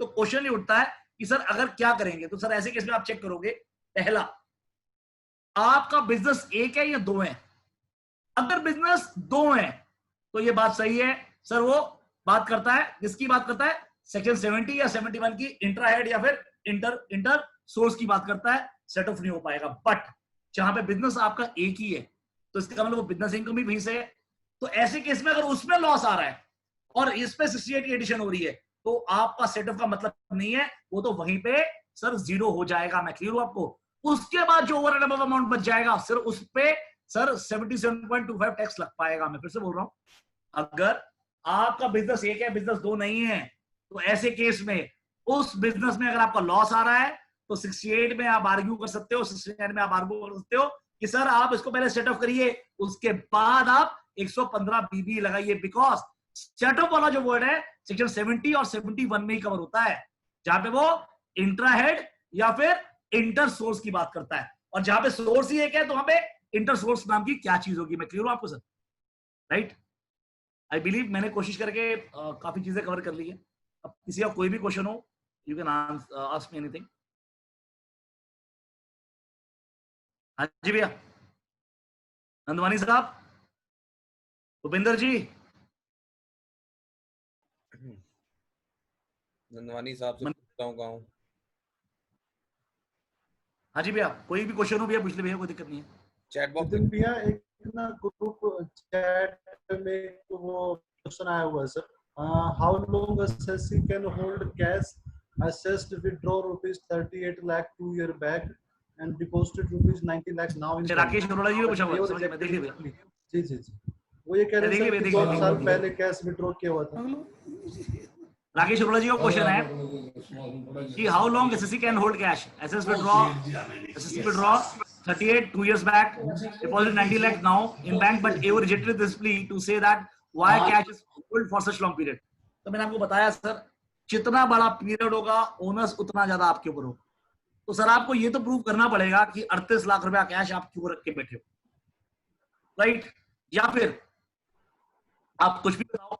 अब एक आर्गुमेंट ये भी हो सकता है सर आपके लिए बैंक तो फेल हो ही रहे हैं, तो आर्गुमेंट है पीएमसी बैंक, इतने सारे बैंक फेल हो रहे हैं तो मैं क्या करूं। तो आर्गुमेंट कुड भी कि सर मेरे को प्रॉपर्टी को परचेज करनी थी, कुछ इस तरह की कोई चीज करनी थी पर वो हैपन नहीं हो पाई। पर प्लीज ट्राई टू अप्रिशिएट, बात वो बोलिएगा जो चीज नहीं हो पाई। ऐसा ना हो बोलना घर पे शादी थी इसलिए पैसे निकाल लिए थे, तो ये प्रिज्यूम कर लिया जाएगा पैसे खर्च हो गए, क्यों ना आपको सर। तो आर्गुमेंट वो दीजिएगा जो आर्गुमेंट हुआ नहीं था और जिसपे कोई तथ्य हो। ऐसा ना हो बच्चा तो आपका अभी 10 साल का है, आप बोले तो बच्चे की शादी करनी थी, वो नहीं हो पाएगा। राइट टू अप्रिशिएट, आप कुछ ऐसा बोलिएगा जो चीज तथ्य साबित भी हो सके, जिस वजह से कैश निकाला था पता नहीं कब शादी की बात हो जाए और बात नहीं बन पाई, ठीक है भैया, कुछ इस तरह की बात। और एक बार आपने ये चीजें प्रूव कर दी और उसके बाद नाउ सर अब बर्डन शिफ्ट हो जाता है टू द डिपार्टमेंट। अब ना आपको सर उसको ये बताना पड़ेगा कि आपने कोई ना कोई खर्चा एक्चुअली कर दिया है। अगर वो ये प्रूव नहीं कर पाएगा, टेक माय वर्ड्स, कोई एडिशन नहीं कर पाएगा, तो उसने एडिशन कर दी 19 लाख रुपए की, सर आप ऊपर केस लड़े और इस तरह की आर्गुमेंटेशन है, केस जीत जाएगी सर। और मैंने जो आपको पीपीटी दूंगा उसमें 3-4 जजमेंट ऑलरेडी दी हुई है सर, ठीक है भैया। नितिन भैया एक क्वेश्चन और है ऊपर के एस शर्मा का, if the available cash kept in books for long time can AO treat it as unexplained money? भैया अनएक्सप्लेन्ड मनी तो तब बनेगा ना भाई जब पैसा कोई मेरा बाहर से मिलेगा, जब मेरे पास ऑलरेडी कैश बुक्स में पड़ा हुआ है, मेरा मान लीजिए ओपनिंग आ रहा है, क्लोजिंग आ रहा है, ओपनिंग आ रहा है, क्लोजिंग आ रहा है, अनएक्सप्लेन्ड मनी कैसे बन जाएगा? नहीं बन सकता भैया अनएक्सप्लेन्ड मनी भैया। अगर मेरा ओपनिंग कैश है, बुक्स में आ रहा है, मेरी बैलेंस शीट ऑडिट हो रही है या मैं रिटर्न भर रहा हूँ, रोज हर साल भर रहा हूँ बिना ऑडिट किए भी, और अपने कॉलम में लिख रहा हूँ मेरा कैश इन इतना है, अनएक्सप्लेन्ड मनी नहीं भैया, कोई दिक्कत नहीं है।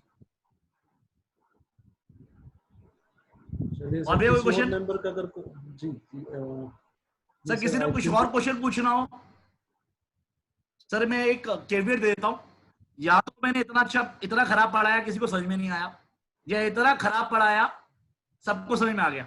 नितिन भैया एक बात पूछनी थी, आउटस्टेशन आर के मल्होत्रा सर कुछ पूछना चाहते हैं सर। आर के मल्होत्रा जी, मनप्रीत जी, आर के मल्होत्रा जी को अनम्यूट करें एक बार। हाँ मैं करता हूँ, कहाँ पे लिखा हुआ है उन्होंने? एक सेकंड सर, आर के मल्होत्रा जी पूछना चाह रहे हैं सर। आप पूछिए बताइए मल्होत्रा जी, बोलिए मल्होत्रा साहब बोलिए। करिए सर मल्होत्रा जी, आप अनम्यूट करें सर अपने आप को। सर माइक अनम्यूट करें सर, आवाज नहीं आ रही मल्होत्रा जी आपकी। हेलो हाँ जी मल्होत्रा साहब बताइए।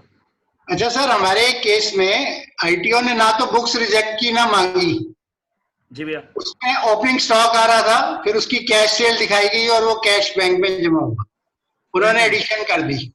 और दिल्ली में आपने नोट किया होगा बीच में इन्होंने क्या किया, पहले बात की अच्छा जी ठीक है हम देख रहे हैं कर रहे हैं, फिर एंड में चुपचाप नोटिस इशू किए, उसका फिर लिए भी नहीं, जो एंड हुआ 27/2 को, इन्होंने 16/2 से ही लेने बंद कर दिए। उसकी हमने ग्रीवेंस भी डाली हुई थी, तो अब वो 16/12 को तो वो उन्होंने पहले ही खत्म कर दिया, जबकि ये नोटिफिकेशन था कि 27 तक दे हैव टू एक्सेप्ट, और उसकी ग्रीवेंस भी डली हुई है। अब उस केस में सर कोई दिक्कत केस जीतोगे सर आप केस। अब वही आईटीओ कह रहे हैं कि रिमांड में ले आओ तो हम उसको देख लेंगे। सर रिमांड की तो बात है, रिमांड में क्या करेगा आप? सीआईटी पे खत्म कराओ सर, खत्म मत होगी तो उसमें स्टॉक पड़ा हुआ है हमारे पास, स्टॉक पड़ा हुआ, आपकी बैलेंस शीट में स्टॉक पड़ा हुआ है, वहां पे कोई दिक्कत नहीं है। पैट नंबर था, सॉरी पैट नंबर था सर? नहीं वो 20 लाख से कम ही है, 10-12 लाख का वो है। ऑडिट कंपनी है सर, क्या है फर्म है? नहीं इंडिविजुअल एचयूएफ है। एचयूएफ है, तो उसके अंदर जो स्टॉक भरते थे तो 44 भरते हो गए आप? अब इससे पहले वाली 44 एडी में गई हुई है। तो जो 44 एडी में जब आपने रिटर्न भरी है, वो रिटर्न कब भरी है? 8 नवंबर से पहले 8 नवंबर के बाद? ये बताइए मुझे आप। आई थिंक भरी तो बाद में है। तो सर वहां पे एक दिक्कत आई है ना सर, आपको स्टॉक प्रूव करने में, तो स्टॉक प्रूव करना पड़ेगा, प्लीज ट्राई टू अप्रिशिएट। अगर 8 नवंबर के बाद भरी है तो कहीं ना कहीं ये लगेगा भैया कि आपने स्टॉक भी दिखा दिया मेरे पास, समझ गए सर? तो ऐसे केस में स्टॉक के लिए रजिस्टर बनाए, कहां से माल आया था, कैसे रखा था, कहां पे रखा था, गोडाउन कहां पर है, वो 20 लाख का माल कहां पड़ा था, वो सब कुछ प्रूव करना पड़ेगा मालिक को। सर यही काम आपने 31 अक्टूबर तो कर दिया होता सर, मैं ये नहीं कह रहा, आपने नहीं किया, बहुत लोगों ने किया ऐसे। तो 31 अक्टूबर को आप ये आर्गुमेंट लेते सर, मुझे पता था क्या 8 नवंबर को ये होने वाला है, और मैं डिटेल दी है, खत्म बात हो गई। पर अगर आपने कोई 8 नवंबर की बात करी है तो ऐसे केस में सर ये आर्गुमेंट आपको ये प्रूव करना पड़ेगा, तो स्टॉक कहां रखते थे, लास्ट में सेल क्यों हुआ, एंड में क्यों हुआ, आप समझ रहे बात हो गई। और इतने दिन कैश लेके क्या बैठे रहे? अब अगर आप बोलोगे मैं अक्टूबर में सेल करी तो 8 महीने क्या कर रहे थे? कि पेरिशेबल गुड्स तो नहीं थे, आप समझ रहे बात हो गई। फैब्रिक सर था, फैब्रिक में समझ गया आपकी बात, हुआ तो क्या आपको ही पता क्या हुआ क्या नहीं हुआ, उसे भूल जाते मल्होत्रा साहब, पर आपको इस तरह की आर्गुमेंट पूरी करनी पड़ेगी, ठीक है जी। नितिन भाई दिनेश जी पूछना चाहते हैं सर, दिनेश जैन सर।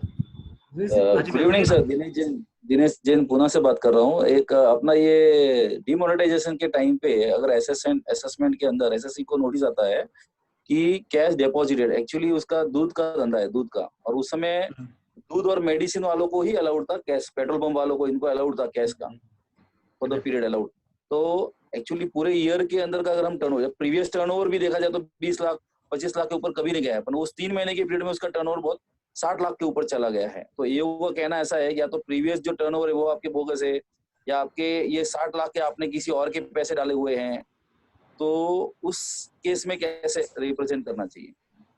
दिनेश भैया, मैंने आपको शायद एक बार बताई थी, आपको आपने शुरू से देखी है भैया या फिर बीच में आए थे आप? बीच में आए थे ना, तो मैंने शुरू में समझाया भी था, जो एक इंस्ट्रक्शन नंबर 3 थी बटा 217, मैंने बताया भी था, सिर्फ स्टैटिस्टिकल डाटा के हिसाब से सर वो सब्जेक्टिविटी है सर, वो हटा नहीं सकते। अगर आप ये प्रूव कर लो, जैसे मैंने अभी मल्होत्रा साहब का डिस्कस कर रहा था पॉइंट, मान लीजिए आप कह रहे हो 60 लाख का दूध बेचा है, राइट, तो वो कहाँ से लिया, परचेज कहाँ से हुआ, क्योंकि दूध पे टैक्स तो है नहीं, समझो बात। आप लोगों का नाम तो देना ही पड़ेगा, पहले किससे माल आया, इससे पहले माल नहीं आता था, माल क्यों आ रहा था, तो इस तरह की चीजें। क्योंकि भैया देखो, आपने कैश जमा किया, आप सिर्फ बोलोगे मैंने सेल कर दिया, विल नॉट वर्क, ठीक है जी, आपको पीछे का बैकग्राउंड तो पूरा करना पड़ेगा ना भैया, आप समझो मेरी बात। आपको वो कौन था, माल कहाँ पे रखते थे, पता लगा इतना माल आप जो कह रहे हो, शॉपिंग छोटी सी हो आपकी, अब माल नहीं रख पाते थे, फिर क्या करोगे भैया? अभी थोड़ा बोलोगे मैंने गोडाउन भी लिया था, अब गोडाउन की जगह ही नहीं है। तो इस तरह की चीजें, क्वांटिटी कहाँ पे रखोगे, कैसे आएगा, कौन खरीदता था, कितने बजे खोलते थे, तो ये सब चीजें ध्यान रखनी पड़ेगी भैया आपको। Please try to appreciate. Yes sir, yes, thank you. जी भैया। नितिन भैया, एक क्वेश्चन मेरा भी था। अरे भैया उनका तो पूछ लो सर, फ्यूचर चेयरमैन की बात पहले पूछा करो, मालिक कैसे थे? नहीं हाँ, बता नहीं। एक्चुअल में क्या है कि 8 तारीख के बाद भी सर जो सेल हुई ना, जैसे पानीपत में क्या हैंडलूम में फेरी वाले सामान ले जाते हैं, सामान ले गए और उन्होंने बैंक अकाउंट में कैश डिपॉजिट कर दिया आउट स्टेशन। अब कैश नया डिपॉजिट किया, पुराना डिपॉजिट किया, मुझे पता नहीं, ठीक है। मैं 8 के बाद पुराना कैश तो ले नहीं सकता था। मैंने उसे कहा भी मेरे 50,000 क्वेश्चन रह गया बड़े, एक वो क्वेश्चन रह गया, 8 नवंबर वाला क्वेश्चन रह गया, वो भी कर लेते हैं। एक क्वेश्चन ये रह गया, क्या मैं 8 नवंबर के बाद सेल कर सकता था, यस और नो? पहला क्वेश्चन। पुराने नोट्स में तो सेल कर नहीं सकता मैं। हाँ, पुराने नोट की बात करो, 8 नवंबर में पुराने नोट पे सेल कर सकता था। पहली बात सर क्या हुआ था, मैंने आपको 2 नोटिफिकेशन बनाया था, एक 2423 और एक बनाया था 22, राइट। इस नोटिफिकेशन में लिखा हुआ था, 23 नंबर में लिखा हुआ था कि अब आप जैसे दूध, मेडिसिन और अपना ये पेट्रोल भरवाने के अलावा आप बाकी जगह नोट सर ये लीगली होगा। पर प्रॉब्लम क्या है, इन्होंने मिनिस्ट्री ऑफ फाइनेंस का, भैया मिनिस्ट्री ऑफ फाइनेंस का है, लीगलाइजेशन में एक इशू है। अब क्वेश्चन ये उठता है कि अगर ये मान लीजिए नोट लीगल नहीं था, तो ऐसे केस में वन कैन आर्ग्यू, भाई क्या दिक्कत है, भाई मैंने माल बेचा, कागज ले लिए और कागज बैंक में जमा करा दिए तो क्रेडिट मिल गया, कोई दिक्कत नहीं भाई, कोई दिक्कत नहीं, राइट, कहीं कोई दिक्कत नहीं है। तो प्रॉब्लम कहां पे है, जो परचेज कर रहा है उस केस में एक दिक्कत ये आएगी भैया कि अगर उसका स्टॉक है फिर तो कोई दिक्कत नहीं है, उसने कागज दिए, कागज को वो बुक कर लेगा, जो अमाउंट पे करना है वो कर लेगा। पर मान लीजिए भैया उसने मोबाइल बेचा कागज के बदले में, ऐसे केस में 56(2)(10) के अंदर आपके हाथ में सर टैक्स बन जाएगा। Are you getting point? अगर आइटम ऐसी हुई जो 56(2)(10) में कवर हो रही होगी तो परचेज वाले के केस में जाता हूं, मैं सेल की बात नहीं कर रहा हूं। एक आर्गुमेंट ये आता है कि भैया पेपर उसने जमा करा दिया, बार्टर सिस्टम पे कागज जमा करा दिया, कोई दिक्कत नहीं है। तो ऐसे केस में कुछ लोग ऐसे बोलते हैं कि भैया 30 दिसंबर को उन्होंने मना किया था कि भैया हम आगे नोट नहीं लेंगे, अब नोट निकलनी है, फिर एक सिस्टम ऑफ लायबिलिटी की बात भी कर रहे हैं। तो ऐसे केस में मैं हमेशा लोगों को समझाता हूं, सेक्शन कॉल्ड 27 जो बोलता है आपका आईपीसी के अंदर सर काउंटरफिट और फेक करेंसी।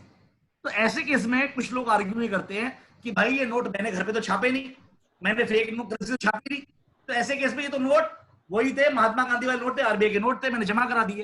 पर ऐसे केस के अंदर वन ऑफ द आर्गुमेंट जो आप बोल रहे हो सर, अगर आप ये बोलोगे कि ठीक है ये इलीगल कमी, ये जो भी है इस तरह से मैं नहीं कर सकता था, आरबीआई लेता, आरबीआई जो क्वेश्चन एक्शन लेता आरबीआई लेना था, yes this argument can prevail कि मैक्सिमम से मैक्सिमम क्रेडिट अगर मना करना था तो आरबीआई ने मना करना था। This argument can be taken, कोई दिक्कत वाली बात नहीं है। तो सेल अगर कोई बंदा कहता है मैं सेल कर रहा हूं तो ये आर्गुमेंट ले सकता है कि सर आरबीआई ने जो नोट थे वो तो मई में जाके खत्म किए और 30 दिसंबर को जाके इन्होंने बोला कि हम आगे नोट नहीं लेंगे, अब नोट निकल नहीं है।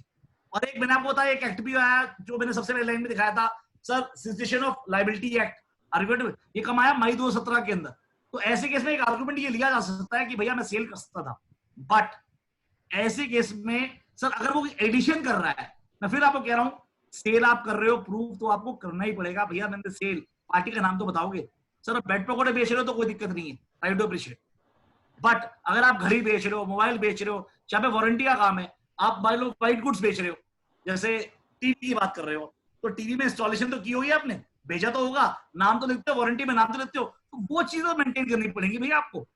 मैं क्यों आपको, तो कुछ चीजें तो आपको दिखानी पड़ेगी। आप सिर्फ ये बोल दो भैया मैंने आया कैश में माल बेच खरीद के चला गया, सर ये सक्सेस नहीं हो पाएगा। मैं आपको पूरा क्वेश्चन बताता हूँ कि जब वो डिमोनेटाइजेशन का मार्च में फॉर्म आया था, हमने उसमें सारे डेटर्स की डिटेल दी, इससे इस दिन यहाँ से पैसे जमा हुए, सारी डिटेल दे दी, ठीक है। और सेल के बाद हमने रेगुलर परचेज भी की, लेकिन डेटर मेरे को डायरेक्टली मनी नहीं दे रहा, वो डायरेक्टली बैंक में जमा करा रहा है एंड बाय सेइंग मी, जिसकी आज तक मेरे पास डिटेल नहीं है कि वो स्पेशल हाई डिनोमिनेशन नोट्स हैं या मतलब ओल्ड हाई डिनोमिनेशन नोट्स हैं या न्यू है, मुझे नहीं पता अब तक।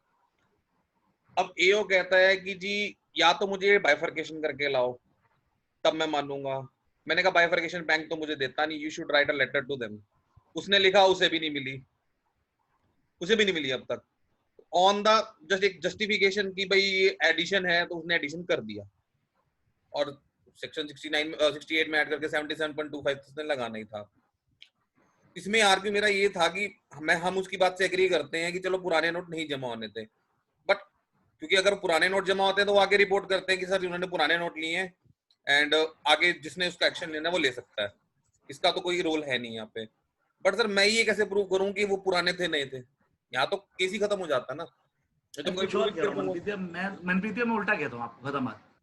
उसने पैसे जमा कराए, क्या वो मेरा डेटर जेन्युइन था या नहीं था, आप तो सिर्फ ये प्रूव करो क्या मेरा ये डेटर। मैं कह रहा हूँ डेटर के बैलेंस, मैंने स्टॉक भी था, जैसे मान लो 8 तारीख को मेरे पास 50 लाख का आप सिर्फ डेटर्स की जेन्युइनिटी प्रूव कर दो, प्लीज ट्राई टू अप्रिशिएट।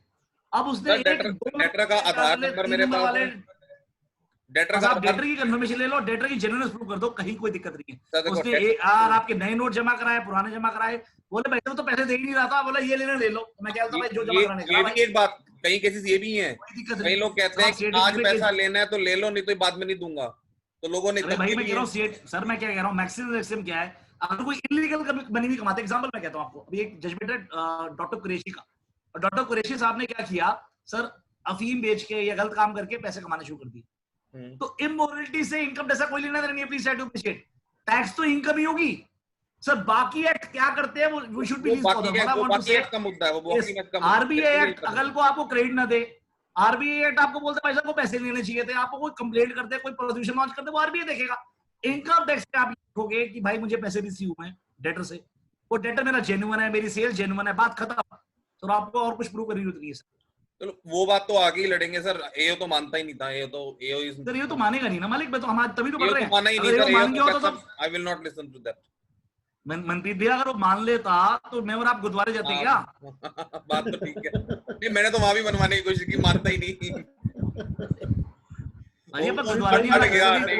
ऊपर से ऑर्डर है, इस तरह की चीजें तो होती रहनी चाहिए।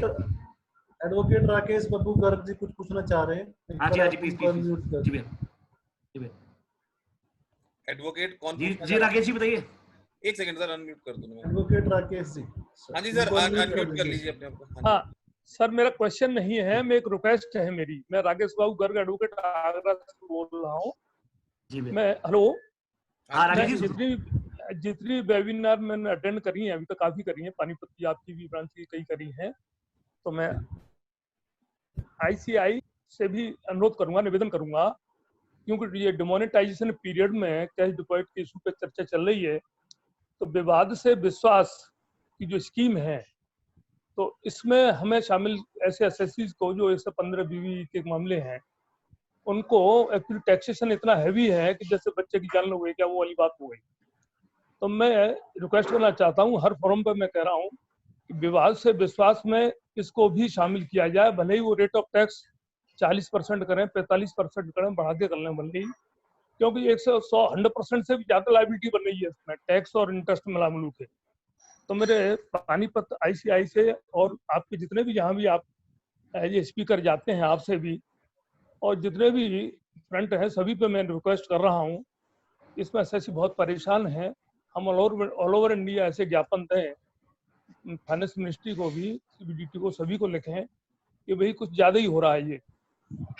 विवाद से विश्वास में राकेश जी, एसएससी तैयार है।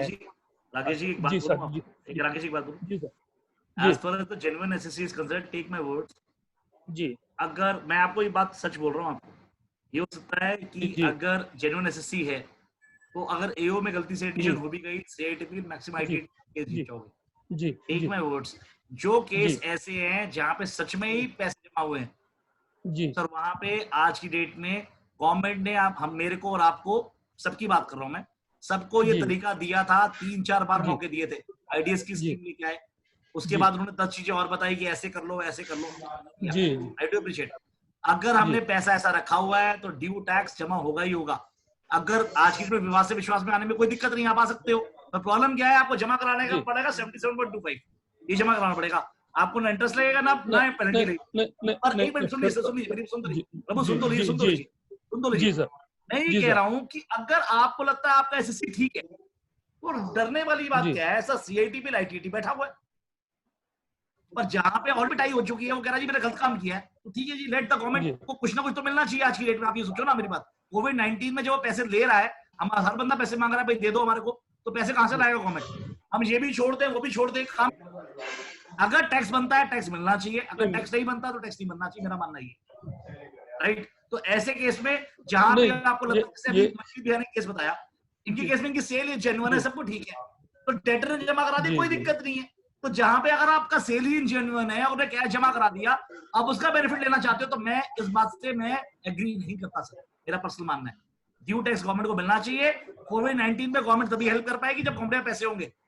आज की डेट में सर, अभी ना सबने एग्जांपल सर मजाक उड़ाया था, जब गवर्नमेंट ने, इन्होंने जब कुछ शुरुआती जो पैकेज दिया था, ये देखो जी यूएसए में तो एक पर बंदा 25,000 या 50,000 मिल रहे हैं, यहाँ पे सर 1,000 रुपए लग रहे हैं। अरे पैसे लाएगी कहां से गवर्नमेंट? मैं टैक्स दूंगा नहीं, आप टैक्स दोगे नहीं, तो टैक्स देगा फिर पैसे कहां से लाएगी गवर्नमेंट? तो आज की डेट में हमें ये तो देखना चाहिए, हमें अपने हिस्से का काम तो पूरा करना चाहिए। मैं फिर आपको बोल रहा हूँ, डिमोनेटाइजेशन में जो गलत हुआ है वो एडिशन छूटनी चाहिए, और जो एडिशन होनी चाहिए, जहाँ पे गलत क्या जमा हुआ है वो एडिशन होनी चाहिए, उसमें दिक्कत नहीं है sir. Please let to appreciate. ज्यादा कम ज्यादा कुछ नहीं हो सकता सर, जो रेट था वो रेट था। जैसे मैंने आपको एक आर्गुमेंट बताया कि रेट्रोस्पेक्टिव नहीं होना चाहिए, अब वो आर्गुमेंट लेके आगे जाए, क्या दिक्कत है सर? बिल्कुल बिल्कुल बिल्कुल ठीक है। लेकिन यहाँ मेरा कहना मैं दूसरा थोड़ा सा ज्यादा बोल गया हूँ, मेरा पर्पस ये है, सिर्फ कहीं ना कहीं हमें देश के बारे में सोचना पड़ेगा, मैं ये कह रहा हूँ। बिल्कुल सोचना चाहिए, लेकिन सर मैंने एंट्री कर दी, सब कुछ कर लिया, टैक्स आखिर में कितना, बिल्कुल किसी पेड़ को उखाड़ी दो तो उसके हमें फल कहाँ से मिल जाएंगे? बिल्कुल आगे भी तो टैक्स लेना, एक फाइनल अकेले एक ही बार की बात थोड़ी होती है। उल्टा लगा लो। आज अगर 30% की एडिशन हो जाए, 30% की एडिशन हो जाए सर, आज की डेट में 270 में 200% की पेनल्टी है, 90 पे जाते हैं, यहाँ पे 77.25 में पीछे छूट रहा है हमारा, 13 रुपए बच रहे हैं और मालिक आपके पास, अभी क्यों नहीं देखते आप? ठीक है सर, ठीक है, थैंक यू। एक सेकंड सर, जमशेद भाई एक हाँ 1+7 Pro 1+7 Pro का नाम नहीं दिखाई दे रहा, मोबाइल नंबर की कंपनी का नाम आ रहा है सर। संजय जैन जी ने कोई पीपीटी बोला, इनका किया है। हाँ जी भैया, 1+7 Pro नितिन जी, दिनेश जी। हाँ जी भैया जी, नमस्कार। हाँ जी भैया, सुनील सेठी बोल रहा हूँ सर। नमस्कार भैया, कैसे भैया? क्या हाल चाल है? मैंने एक क्वेश्चन ये था, जैसे अभी एक ब्रदर ने कहा था कि opening cash in hand books में आ रहा है और क्लोजिंग भी जा रहा है, फिर हर साल कैरी फॉरवर्ड हो रहा है। अब एक एओ का क्वेश्चन ये था कि when you are having so much cash in hand your books of accounts, you are carrying it forward, then why are you withdrawing every month for your expenses? Why are you not using that cash in hand? आप बोलिए रात को नींद नहीं आती है sir मेरे को ना, ज्यादा कैश रख के नींद आती है। आर्गुमेंट लीजिए, logical reasoning. Try to appreciate sir, please try to appreciate. मैं क्या कह रहा हूँ सर आपको, यस आपको कोई ना कोई कहानी बताना पड़ेगा, ये पैसे क्यों रख रहे हो आप, क्यों विड्रॉ कर रहे हो जब आपके ओपनिंग कैश इन हैंड है। पर आपकी मुझे बताइए सर, कंपनी है कि ऑडिटेड बैलेंस शीट है, मतलब टैक्स ऑडिट है या कैसे है? It is a general question, is not such. नहीं, एग्जांपल अगर मान लीजिए ऑडिटेड बैलेंस शीट है तो क्वेश्चन है ही नहीं, कोई दिक्कत है ही नहीं सर, ऑडिट हो रहा है, सब कुछ ठीक है, टैक्स ऑडिट में तब भी कोई दिक्कत नहीं है। पर मैं कह रहा हूँ, अगर आपका जेन्युइन केस है, अगर आप कैश इन हैंड लग के रख रहे हो और आपका कोई ऐसा ओकेजन नहीं आ रहा, घर में कोई शादी नहीं है, कोई मकान नहीं बनाया, कोई परचेज नहीं किया, तो आप बोल सकते हो कि सर मैंने कैश इन रखा हुआ है, तो क्या दिक्कत है? मेरा मन था कि शायद और अब आप एक आर्गुमेंट अभी और ले सकते हो कि सर इतने सारे बैंक फेल हो रहे हैं, पीएमसी बैंक फेल हो रहा है, ये बैंक फेल हो रहे हैं, तो उस टाइम पे भी हवा थी, बैंक ही फेल हो जाएंगे, पैसे जाएंगे कहाँ पे? तो मुझे डर लगा रहता था मैं क्या ओनस आप पे सिर्फ ये प्रूव करना है कि आपने पैसे क्यों रखे हुए। Once the argument was given, now the burden is shifted to the department to prove it कि आपने खर्चा किया हुआ उसका, ये खर्चा ऑलरेडी स्पेंड हुआ हुआ है, please try to appreciate. But आपको एक आर्गुमेंट तो बनाना ही पड़ेगा, राइट सर। पर ऐसा ना हो आप बोलो जी मैंने कहीं पे खर्च किया, घर पे बाद में लगा 3 सालों में चेक किया, 3 सालों में कोई ना कोई घर पे शादी आई हो, जहाँ पे प्रूव हो गया आपके भाई की शादी थी। हाँ जी भैया, in case of company SSC, हाँ जी कंपनी केस में तो कोई दिक्कत है ही नहीं सर। क्या दिक्कत है सर? कंपनी केस में तो दिक्कत है ही नहीं, ऑडिटेड बैलेंस शीट है, वहां पे जा रही है, कोई दिक्कत नहीं है सर, कोई दिक्कत नहीं। लॉजिकल एक्सप्लेनेशन कि भाई why are you drawing cash when you already have it. Sir hardly बने तो कंपनी ने सोचा, कंपनी डायरेक्टर से पूछा, बोर्ड ने बोला कि यहाँ पे और कैश निकाल लेना चाहिए, कुछ काम करना पड़ सकता तो कर लिया, क्या दिक्कत है? कोई दिक्कत नहीं है सर। और सर आपको याद होगा सर, ट्यूजडे एसटी जो आया था, please try to appreciate, Tuesday ST जो आया था वो आया था 2017 से, राइट। तो आप ये बोले मैं प्रॉपर्टी लेनी थी, कुछ लेनी थी, प्रॉपर्टी की बात मत करें, या फिर बोले कुछ चीज परचेज करनी थी मुझे, क्या दिक्कत थी? कोई माल परचेज करना था, कुछ करना था, सोचने की सोच रहे थे हम। कोई लैंड में तो 20,000 से ऊपर दिक्कत आ जाएगी, लैंड के केस के अंदर 20,000 से ऊपर दिक्कत आ जाएगी। तो आप ये बोलते भैया कुछ काम हम करना था, हमें प्रोजेक्ट में पैसे लगाने थे, क्या दिक्कत है सर? 48 दिखता तो 43 देख लेते, कोई दिक्कत थोड़ा था कि जहाँ पे प्रोजेक्ट मिल रहा था वो शायद वहां पे कैश की जरूरत पड़ती है, क्या दिक्कत है? कुछ कर सकते हो भैया, you can always show it. और मैं कह रहा हूँ सर कैश खर्च हो गया, ज्यादा ओनर्स, ज्यादा जो बर्डन है दैट इज ऑन डिपार्टमेंट कि भैया वो कैश खर्च हो चुका है। पर जहां पे इंडिविजुअल केस है कि आपने आज से 5-7 साल पहले कैश दिया हुआ है, विड्रॉ किया हुआ है, अब आप बोल रहे हो कि भाई मैं पैसे वही जमा करा दी, वहां दिक्कत है सर। हाँ नहीं मैं समझ रहा हूँ। जहां पे ऑडिटेड बैलेंस शीट है वहां पे सर आपके पास आपके वो ओनर्स कम है, मैं यही कह रहा हूं आपको। पर जहां पे इंडिविजुअल वहां पे दिक्कत ज्यादा है, मैं यही कह रहा हूं, वहां पे आर्गुमेंट देना। सर मेरा केस ऐसा है, सर दिनेश जैन बोल रहा हूँ। बताइए सर केस ऐसा है कि डेटा से बीच डिमोनेटाइजेशन के टाइम पे बहुत लोगों ने क्या किया है, डेटा फीटर्स के अपने जो ओल्ड करेंसी था, जो करेंसी नॉट इन सर्कुलेशन जो बंद हो गया था, वो पेमेंट आया हुआ है। तो इनकम टैक्स में चलो अपन यहाँ से निकल गए, तो अदर एक्ट में अटक सकते हैं क्या? बुक्स में दिखाया था। आरबीआई बोल सकता है ना कि मैं क्रेडिट नहीं दूंगा, पॉसिबिलिटी हो सकती है सर। आरबीआई बोल सकता है कि मैं क्रेडिट नहीं दूंगा बिना जब आपको मना किया गया था, जैसे मैं आपको एक नोटिफिकेशन नंबर दिखा रहा था पहले, तो सबसे पहले पेज पे मैंने वही दिखाया था कि वो नोटिफिकेशन में बोल रहा था कि भैया आप दूध के लिए या फिर आप मेडिसिन के लिए या फिर पेट्रोल डीजल के अलावा आप नोट यूज नहीं करेंगे। तो ऐसे केस में आरबीआई बोल सकता है कि मैं आपको क्रेडिट नहीं दूंगा, क्या दिक्कत है? नहीं क्लाइंट का कहना ऐसा है कि सर जो डेटर्स इतने दिन से पैसा नहीं दे रहे थे, उन्होंने बोला आज चाहिए तो पैसा ले लो। जो भी आर्गुमेंट है सर, एक तो दिनेश भाई प्लीज ट्राई टू अप्रिशिएट, मेरा काम इनकम टैक्स एक्ट का है, प्लीज ट्राई टू अप्रिशिएट। अगर वो ऐसा कुछ काम कर रहा है, आरबीआई पे पिटाई हो रही है, तो उसको खुद देखना है यार, सदा बात। मैं सीधी बात, मेरे को मेरी फीस अपने काम की लेनी है, बात खत्म। अब वो किसी और एक्ट की बात करेगा, वहां की बात करेगा, तो पॉइंट ही नहीं है। गलत काम अगर होगा या कहीं ना कहीं दिक्कत आई आएगी। अब आप बोलोगे यहाँ भी बचा लूंगा, वहां भी बचा लूंगा, फैक्ट्स तो फैक्ट्स ही रहेंगे ना, समझो बात। अगर आपने यहाँ पे दिखा दिया कि डेटर से रिसीव किए हैं, क्या आप बैक ट्रैक कर सकते हो आज की डेट में? अब तो खत्म हो गया, ऑलरेडी बता चुके हो मेरा कैश जमा हो गया और मैंने कैश रिसीव हुआ मेरा 8 नवंबर के बाद, तो बात खत्म है भैया। अब तो जो आरबीआई करेगा वो देख लेंगे, क्या दिक्कत है भैया? नितिन जी, दिनेश भैया कोई दिक्कत थोड़ा है, कोई ना कोई पैसे देके जाएगा आपको। नितिन जी, हाँ जी भैया, thank you sir. Nitin ji, hello. जी भैया, जी भैया, जी भैया, जी भैया। हाँ नितिन जी, आपने अपने पीपी में 2 रेफरेंस दिए हैं, एक 2.5 लाख का कैश वाला और एक सीनियर सिटीजन का भी कुछ दिया था 5 लाख का। 5 लाख। हाँ अच्छा, एक कंडीशन क्या है सर? कंडीशन ये है सर, 70 साल की एज से ऊपर होना चाहिए और बिजनेस इनकम भी होनी चाहिए उसकी, राइट? तो ऐसे केस में अगर 5 लाख से कम जमा कराता है और आपकी किस में एडिशन हो गई है, तो इंस्ट्रक्शन नंबर 3/217 को कॉपी लेके जाइए, उस कॉपी लगाइए, सीआईटी बिल में जीत जाएंगे आप सीधा। अच्छा सर, एक और भी आया था कि करंट अकाउंट में 12.5 लाख तक का, वो आप कहीं रेफर नहीं कर रहे उसको? नहीं सर, करंट अकाउंट में 12.5 लाख जो अमाउंट था ना सर, उन्होंने ये नहीं बोला, उन्होंने 12.5 लाख का उन्होंने बोला था, डिटेल बोली थी कि भैया आपने 12.5 लाख रुपए, कहीं पे भी रेफरेंस नहीं था 12.5 लाख रुपए अमाउंट का, कहीं नहीं था सर। वो तो सर उसका क्या लॉजिक था? उसका क्या लॉजिक था 12.5? सर उनका टारगेट ये था कि ये देखना कि 12.5 लाख किसने जमा किया हो। तो आप ये देखोगे ज्यादा बड़ा अमाउंट आया भी नहीं, 12.5 लाख से तक का जो अमाउंट है करंट अकाउंट में किसी जमा किया तो ज्यादा केस आए भी नहीं सर उसके। नहीं सर, हमारा आ गया है ना, तभी तो मैं पूछ रहा हूँ। हमारा 12.5 लाख में उन्होंने खोल दिया है। तो उसके ऊपर कुछ है तो आप मुझे बता दो। मैं भेज दूंगा मल्होत्रा जी, मैं आपको ईमेल आईडी दे दो, मैं आपको मैं भेज दूंगा, कल भेज दूंगा। मैं आपको भेजता हूँ सर। जी जी ठीक है, थैंक यू। ठीक है।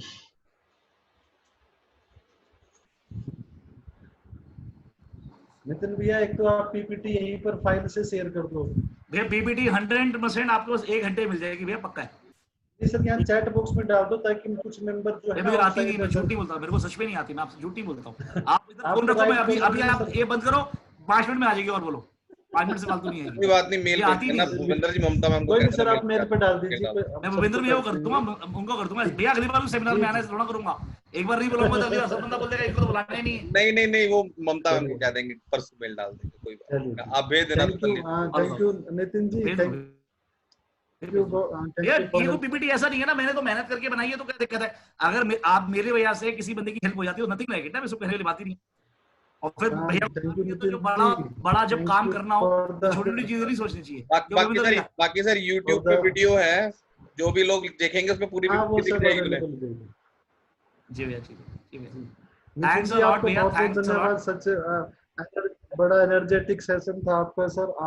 आपको देख के लग ही नहीं रहा कि आप आज सारा दिन से वेबिनार करके आप बैठे हैं। ऐसा लग रहा है कि फ्रेश वेबिनार बता दिया आपने। मनप्रीत भैया ने बता दिया, बोलना नहीं है दोबारा, बार बोलना नहीं है। नहीं मैंने वो वाली बात नहीं बोली, we can continue with the professional talk there, तो फोन पे कर लेंगे सर बात। और सर आपके वेबिनार की सर देखिए दीवानगी देखिए अभी ना सर, बाइक पे बैठ के सुन रहा है। अभी मुकेश शर्मा, सीएम मुकेश शर्मा जी हैं, वो गाड़ी स्टार्ट करी, आपका वेबिनार ऑन कर दिया उन्होंने और वो घर तक पहुंच गए सर, वेबिनार चल रहा था। आपको ना एक डिस्क्लेमर भी देना पड़ेगा कि ये प्रोफेशनल द्वारा किया गया है। किसको घर चलिए, बहुत बहुत धन्यवाद नितिन भैया। और now I hand over to Manpreet ji, vice chairman for vote of thanks. Thank you all the members. I thanks all the members on the behalf of Panipat branch of NIRC of ICI who has attended the webinar regarding the demonetization matters that has been shared by our NIRC member Nitin Kavarji. On behalf of Panipat branch, I also thanks our elder brother, we can say, Nitin Kavarji, NIRC member, who has enlightened us on the issues which we are facing today in the matter of demonetization still after 8th of November 2016. And hopefully, I think on behalf of Nitin ji, it will be helpful to all the members, to the listeners जो आगे देखेंगे उनके लिए भी. Thank you Nitin ji. Thank you man. Thanks a lot. Thanks a lot. Thanks for giving such a wonderful opportunity. Sir, now I hand over to Suresh sir. Suresh ji. Suresh sir, मैं आपको invite कर रहा हूँ. लो जी sir. Thank you to all. Nitin ji का बहुत बहुत धन्यवाद, वंडरफुल सेशन था नितिन जी। थैंक यू भैया, थैंक यू भैया। बीच बीच में आते रहा करो। आप बीच में बुलाते रहो भैया। एक काम ना, अगर आपको लगे बेनामी पे कर लो भैया। नितिन जी ना अपने आपको बोलने नहीं देते, रोज आ जाता है इनका कि आज ये वाला वेबिनार है, खुद देख लेते हैं। एक ना बेनामी वेबिनार कर लो नंदवानी जी, और एक 15 सीए 15 सीबी पे कर लो भैया। बहुत सारी अमेंडमेंट हुई है, परसों भी ना 15 सीए 15 सीबी पे किया है 2 दिन लगातार। तो आज भी हाउसफुल था वहां पे, करीबन 100 करीबन बंदे, क्योंकि 100 की सीटें रखी थी इन्होंने। 100 कल भी 100 थे और काफी लोग उस पर देख रहे थे। तो 15 सीए 15 सीबी बहुत इश्यूज आ गए हैं, बेनामी भी बहुत सारे इश्यूज आ गए। और बेनामी में बोलूंगा आप ज्वाइंट कमिश्नर को भी बुला लें, क्योंकि यहाँ पे मैंने प्रो एसएससी बोला है और प्रो रेवेन्यू भी बोला है। प्लीज ट्राई टू अप्रिशिएट वहां पे बताऊंगा कुछ भी चीज नहीं हो सकती है, तो उनको बुला लीजिएगा ताकि वो सुनने में आसानी हो जाएगी। ठीक है जी, वो डिस्कस करके ना सभी टीम मेंबर से प्लान बना, जब आपको ठीक लगे आज बुला लें, कब बुला लें, मुझे कोई दिक्कत नहीं, मौनों को दिक्कत नहीं। नितिन जी आपको ना नितिन जी की एनर्जी नितिन जी की एनर्जी इतनी है कि अभी हम शुरू करेंगे तब भी कंटिन्यू हो जाएगा, ऐसी कोई बात नहीं है। बट मेंबर्स को एनर्जी चाहिए,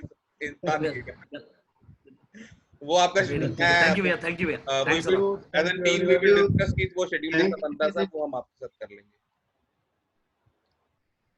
जी भैया, जी थैंक यू भैया, थैंक यू भैया। सबके साथ तो भूपेंद्र जी, तो जैसे कंक्लूड करना है आप तो कंक्लूड कीजिए। सर मैं लीव कर जाऊं? हो गया, हाँ जी सर, आप कंक्लूड हो गया ना सर? हो गया सर, कंक्लूड मनप्रीत भाई हो गया, आप वहां से एंड कर दीजिए। Now the meeting is an official if anyone has the still query, खाना सब घर अपने पकड़ लो, घर जा में। सकते हाँ हैं। खाना खुना प्लीज ठीक है। Have a dinner at respective office. Okay okay okay, और एट होम हो जाएगा। Thank you Suresh ji office बैठे हैं अभी भी, हम तो घर ही आ गए हैं। बट और क्या करें, घर तक जाके ऑफिस बैठे हो, सुरेश जी हाल होगी। सुरेश जी का ना डिमोनेटाइजेशन वाले केस है कई सारे। इन्होंने बना भी लिए। ये तो अब नोटिस आएंगे पता लग जाएगा। चलो चलो कोई नहीं सर, ठीक है, फिर चलते हैं। ये मैं रिकॉर्डिंग बंद कर दूं।